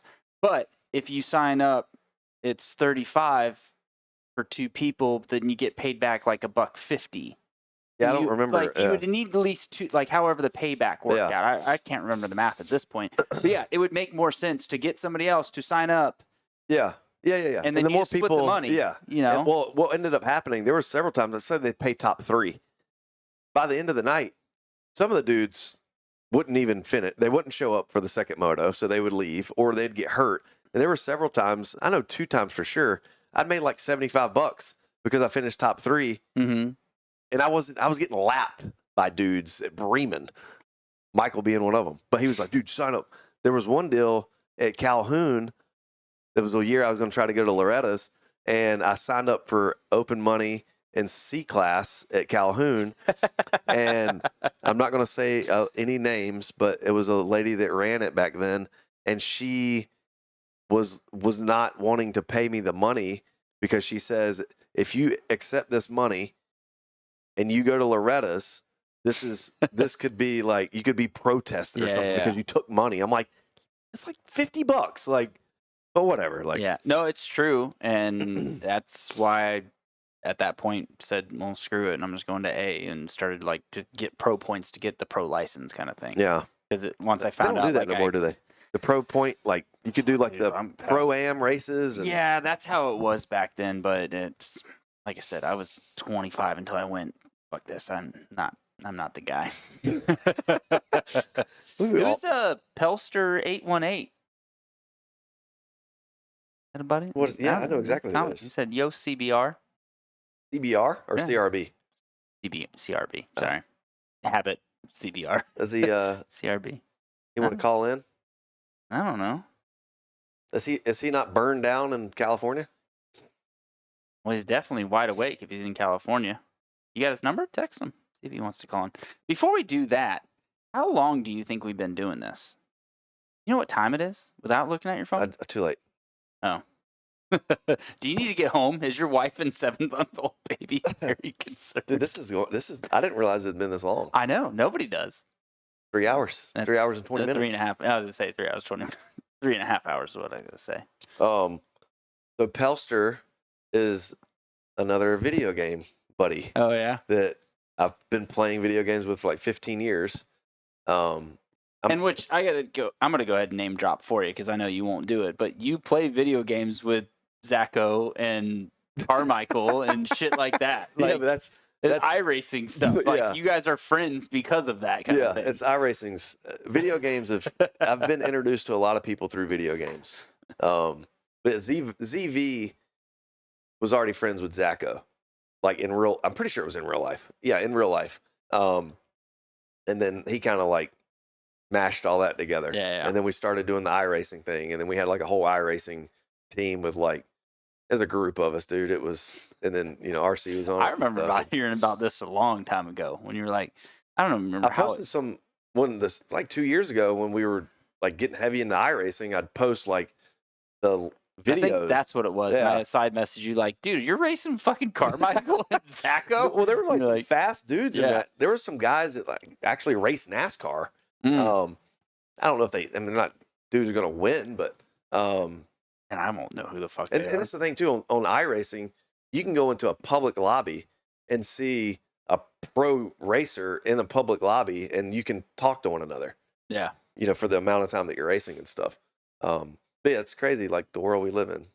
But yeah, Zacho was introduced to me through ZV.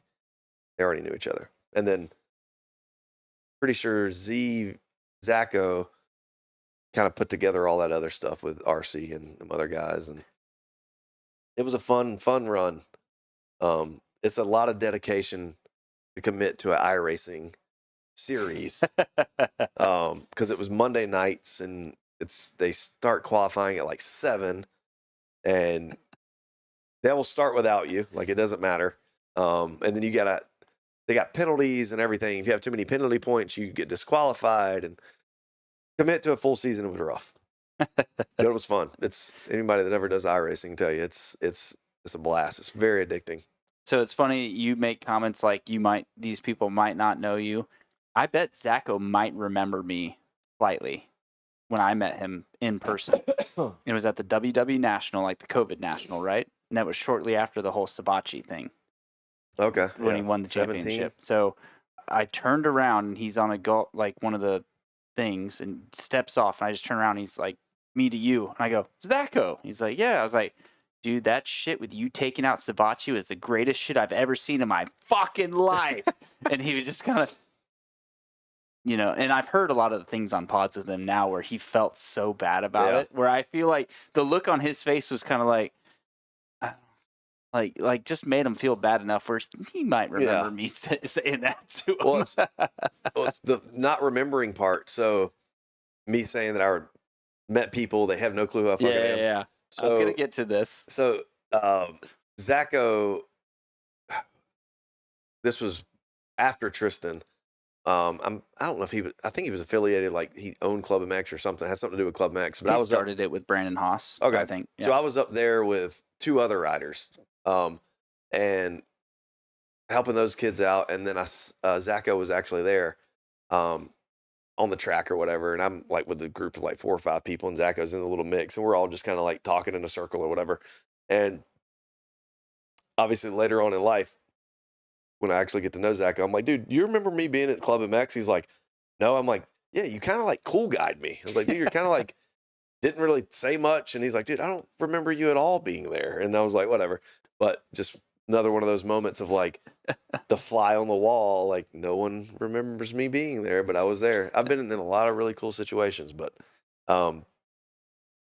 Zacho, dude, I wish somebody would do like a full-on documentary of like where he came from, like to where he is now. Get him on. I'll do it. I mean, I'll do all my crazy research and my Facebook stalking. Like, and honestly, that's kind of more what Whiskey Throttle does. Like they go through the whole thing. I don't really want to. That's his wheelhouse. I would just want funny stories. Well, who does Whiskey Throttle? Ingrid. That's right. Okay. Yeah. And was he just go through, take a rider? Yeah, like from the start to finish kind of thing is what his thing is, pretty much. Zacho's a voice of reason for sure, especially in like the group chats, like where he's the dad. ZV is out of control. Like ZV he's left field. Just I was gonna say, don't put me in those group chats because I'll probably put ZV down because dude, ask Brantley, like, dude, the shit that I say. Well, I've known you long enough. You've said some, cringe. You know, cringe like stuff. just saying I'd motorboat that chick, and you're like, that's my girlfriend. That's my girl. You're like, oh, hey, still, say it still stands. I would still. All right, so we probably should start to wrap this thing up. So one of the things that we definitely need to hit on, because I made a really awesome video for Rodney and Cheese. So you said Rodney, my last guest. You actually know Rodney. Yeah. So, but there's a funny story to it. So I don't know it at all. Tell me the story. So Rodney, I was at a dog park. So I was at a dog park with my dog. This is every bit of 10 years ago, 15 years ago when I first moved here. And I'm over there, got the dog running around, and my dog was like a pit bull mix, and she's running around with this big, like, was it like a bull mastiff or something? I don't remember what kind of dog he had. And it's just this big, mean looking dog. Do you remember what park it was? Was it Pittner by chance? No. No? Okay. I'm just curious because that's really close. So. Does Burger Park? No. I don't know. Either way. So I'm at this dog park and all this is going on. And I see this dude walk up and he gets his dog. And it was the dog that my dog was playing with. And I'm like, hey, what's up, dude? That's my dog, blah, blah. And this guy's wearing like a fly sweatshirt or something. And I'm like, you ride? And he was just like, yeah, I ride motorcycles. Oh, cool. I was like, yeah. And I'm thinking this guy like, yeah, fucking sure you do. Like, nice sweatshirt, dude, or something. It was something along the lines of that. And then he was like, yeah, I ride street bikes. I do stunts. And I'm like, oh, okay, cool. Because, I mean, like, let's be real. Yeah, dude, kind of like how Zacho Cool Guy, dude. Yeah. Go watch the first episode with Joe and hear how it's the epitome of the cool guy thing. Like, dude, we ride too. Yeah. And he's like, yeah, okay. Yeah. And I'm not going to say he was being a dick, but he was just like, he's like, yeah, I ride motorcycles. I'm like, all right, cool. And then, so we get to talking. Like, I used to race. I still ride, a little bit here and there or whatever. And he was just like, oh, cool. Yeah, cool. It's like, well, yeah. He's like, I was like, dude, well, you come here much? And like, I just moved here. And he's like, yeah, add me on social media. And I follow him on social media. And I'm like, damn, this dude's like legit. Like, he's got, I don't know how many thousands of followers he has. We've got 30,000 now. yeah. That was talked about on the show. Yeah, and when I he was just on like, last time. I was like, wait, so this dude wearing his fly looks like a poser or whatever. It's like actually a legit motorcycle rider.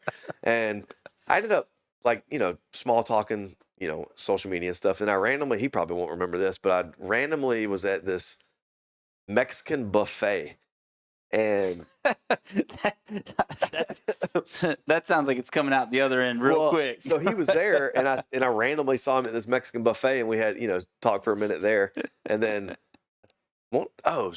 so fast forward like 2 or 3 months later, I lived near this like industrial like area. Didn't you send me a video? Did you send me at the time? Maybe.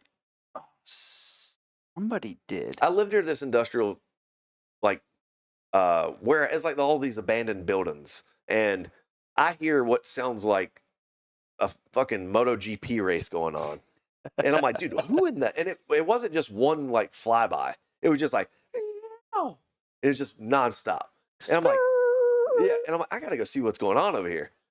So I get on, I think my Zuma, and I jet over to this parking lot. And I see this dude on a motorcycle, and he's hauling ass, doing stoppies and everything. It was just like this old Lowe's parking lot or something. And I'm sitting there watching for a second. He pulls up, and he like takes his helmet off, and I realize it's fucking Rodney. I'm like, oh, what the hell? Like, that's random. Oh, it was my buddy Kevin. He sent me a video that was very, very. And you know what? I'm gonna find this. It's in a group text with Bentley and a few other dudes, and I wonder if it's the same exact one. Funny enough, his name's Kevin Chisholm. Kevin Chisholm? You don't know your friend's name? Yeah, it's Kevin Chisholm. I fuck it up because Kevin and Kyle, right? Yeah, so he sent me this and was like, Rodney? That's not me. No, but is that the same? No, that's not it. Okay. The one that he would go to was it was literally like an old Lowe's. This is an abandoned like Lowe's. Huh. Okay. And he would wheelie and like rear tire tap like the yellow emergency columns or whatever. Yeah. Like the no drive past here columns. Basically the posts that are there to take out the building. Yeah. Like, take out the post before you take out the building. Yeah. And that honestly that might be the last time I've seen Rodney. And that was forever ago. I mean, obviously we'd see him on social media and stuff, but that dude's into everything. Yeah. Now I messaged him the other day. He was doing some he was riding like a cross country bike on like a motocross track and like jumping like small tabletops and stuff. And I'm like, dude, where is that? Huh? The Tenere? I think that's what he was on. It was like a full like cross country bike, like enduro bike or something. But well, he lives like 4 or 5 miles from here. And once you actually get to listening to the rest of the show, you'll get to hear. Trying to find it right now. But yeah, I messaged him and was like, dude, where's that track at? That'd be a good track for me to get out there and shake the cobwebs off. And then he said they do like these really long rides. I'm like, yeah, I'm not getting my 250 on that. So this is in his basement. And because you know about how I get on bikes, right? Mm-hmm. The calendars. Look how quick this happened. This is on his security camera. Does he not know you're there? No, he didn't at the time. My wife, him, and his girlfriend were talking. It's like that. They That just quick. keep looping? Yeah. Oh, Yeah. So was your camera? So I set my phone like that to get his bike. So did you use that picture? It's gonna be on next year's calendar. But yeah, we went there to pick up a couch from him, the one that's in the living room. And I literally went, I gotta go inside for something, and was gone within 45 seconds. And they're like, was the garage door open? Well, it would. I don't want to explain his house, but yeah, you basically it's like downstairs. Oh, so no one can see you ass naked running around. Yeah, but it was pretty funny. They thought it was pretty good. That was pretty good. But we're gonna wrap up the show. Unless you got other funny stories that you want to bring in. Do we want to talk about current hobbies? What are you into now? What are you big into right now? Tell me. What you just texted me the other day? You had to go. I do love something. golf. Oh, jiu-jitsu. Oh yeah, golf. This isn't fucking Gypsy Tales. We're not talking about jiu-jitsu. Cut off. That was a setup. Sorry. He does talk about jiu-jitsu a little bit, right? Well, actually, no, he not anymore. It seems like that's kind of stopped. Oh. But no, I put together this video because like you said, you met Rodney at a dog park. He is probably the biggest dog lover of a person that I've ever met. So I put Poop Face, I think, was the first I met. one that I can recall, and then Cheese. But Cheese just passed away on the 4th. Literally, it was his first Facebook post. It was right after coming on the show. And like 5 months ago, he made a post about how bad his cancer was and all this other stuff. And I was like, oh, he's living then. Oh, geez. So the fact that he actually got to spend that little bit extra time with them was awesome.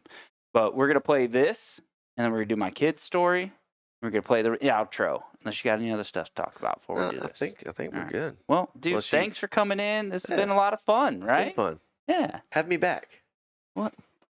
Maybe get Josh in or Lindsay or some other people. It'd be good times. I'm sure there's some stuff I haven't said that will. This is a little memory of Cheeseburger, an amazing pit bull.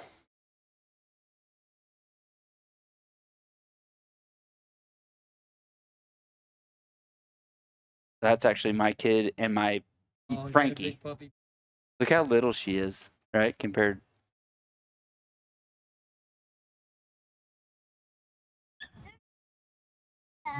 I'm sitting over there with a blown out ACL. Yeah. You changing a tire? No, I'm sitting in a chair because I blew out my ACL and just had knee surgery.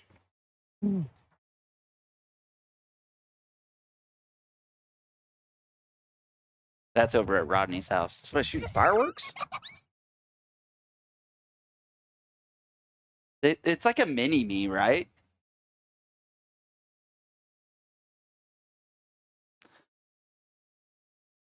Well, Mr. Cheeseburger, he was an amazing dog. But didn't he look like my dog? And he was just a big version of my dog, right? Is that the dog downstairs? Yeah. Oh. But she was this big compared to now. Oh, she was tiny at that point. That's a sick bike. What is that? Is that a Cowie? That's a stunt bike. Yeah, that's a ZX6. They can see it now. All right. We're going to close this out. Close all these things down. Get it to where we can actually see. What's that? There we go. Close that out. That over. All right. Well, I will say we'll be back in 2 weeks with another show. If you got a good story, call anytime, 844-789-2367. Which, you know what? Last year, I said, there's a dad joke in my phone number. If anybody, since you made a dad joke comment, can you figure out the 789-2367, like where the dad joke is in the phone number? Why is 6 afraid of 7? Because 789. The phone number is 844-789-2367. Did you pick that? Yes. Oh, nice. I put a dad joke in my fucking my show's phone number. I thought you had another video, your kid video or something. Yeah, I'm gonna play that. Oh. I'm just saying, like, it just dawned on me that look, ADD and shit. All right, and I do my thing. It's my show. I do whatever the fuck I want. All right? I don't care. I do what I want. Did you just snort? No, probably. Who's that in the top picture? That? Yeah. Me? With like an animated AI thing that I was fucking with or whatever. Is this the longest show you've ever done? No, Okay. actually, it's not. Surely no one will ever listen to this entire thing. Somebody will listen to the whole thing and don't call me Shirley. Dude, you set me up with that one. That was great. All right, here's B's story he gave me yesterday about Mount Everest and him and Frankie riding it. So we're cutting off our mics, we're playing that, and we're going out. See ya. So B, what story are you going to tell me today?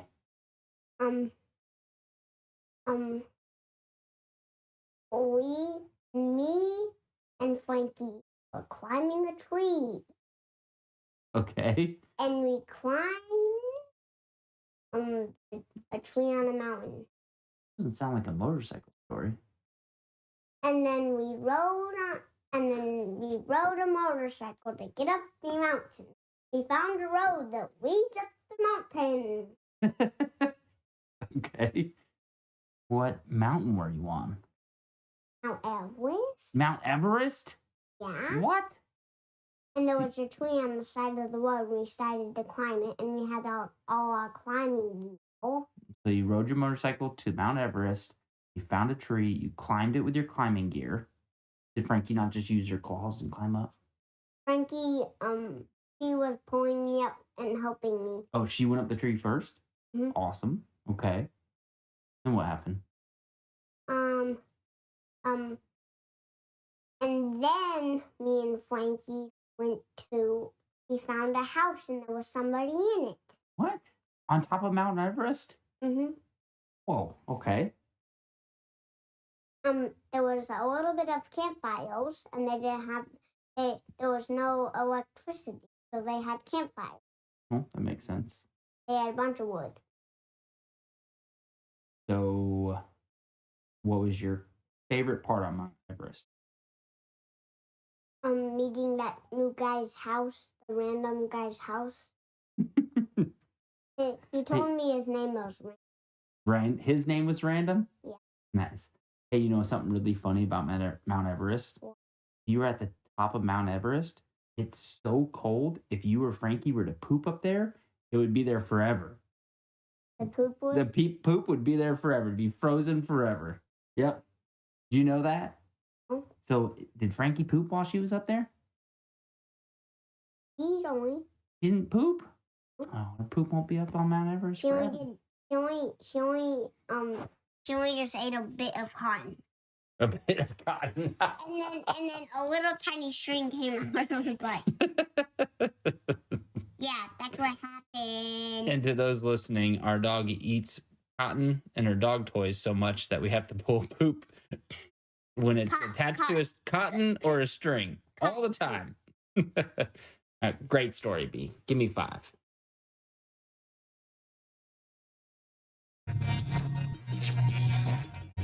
You wanna talk about a lead fix? I have got started in the darkness. With cups and rolling dice, we get no fucks now who thinks twice, yeah. And when this whole thing slow, felt like it was trying to shake us. Not to what we knew. It can try, but it never break us. It can try, but it never break us.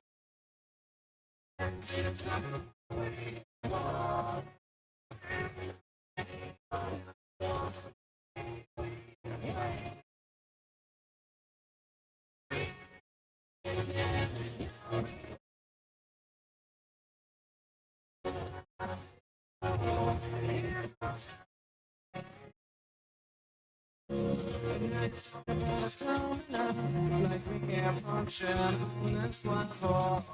You laugh at who we are. You're the joke that's taken too far. So let's go crashing over. We won't let it take us down. We just keep getting closer. Getting used to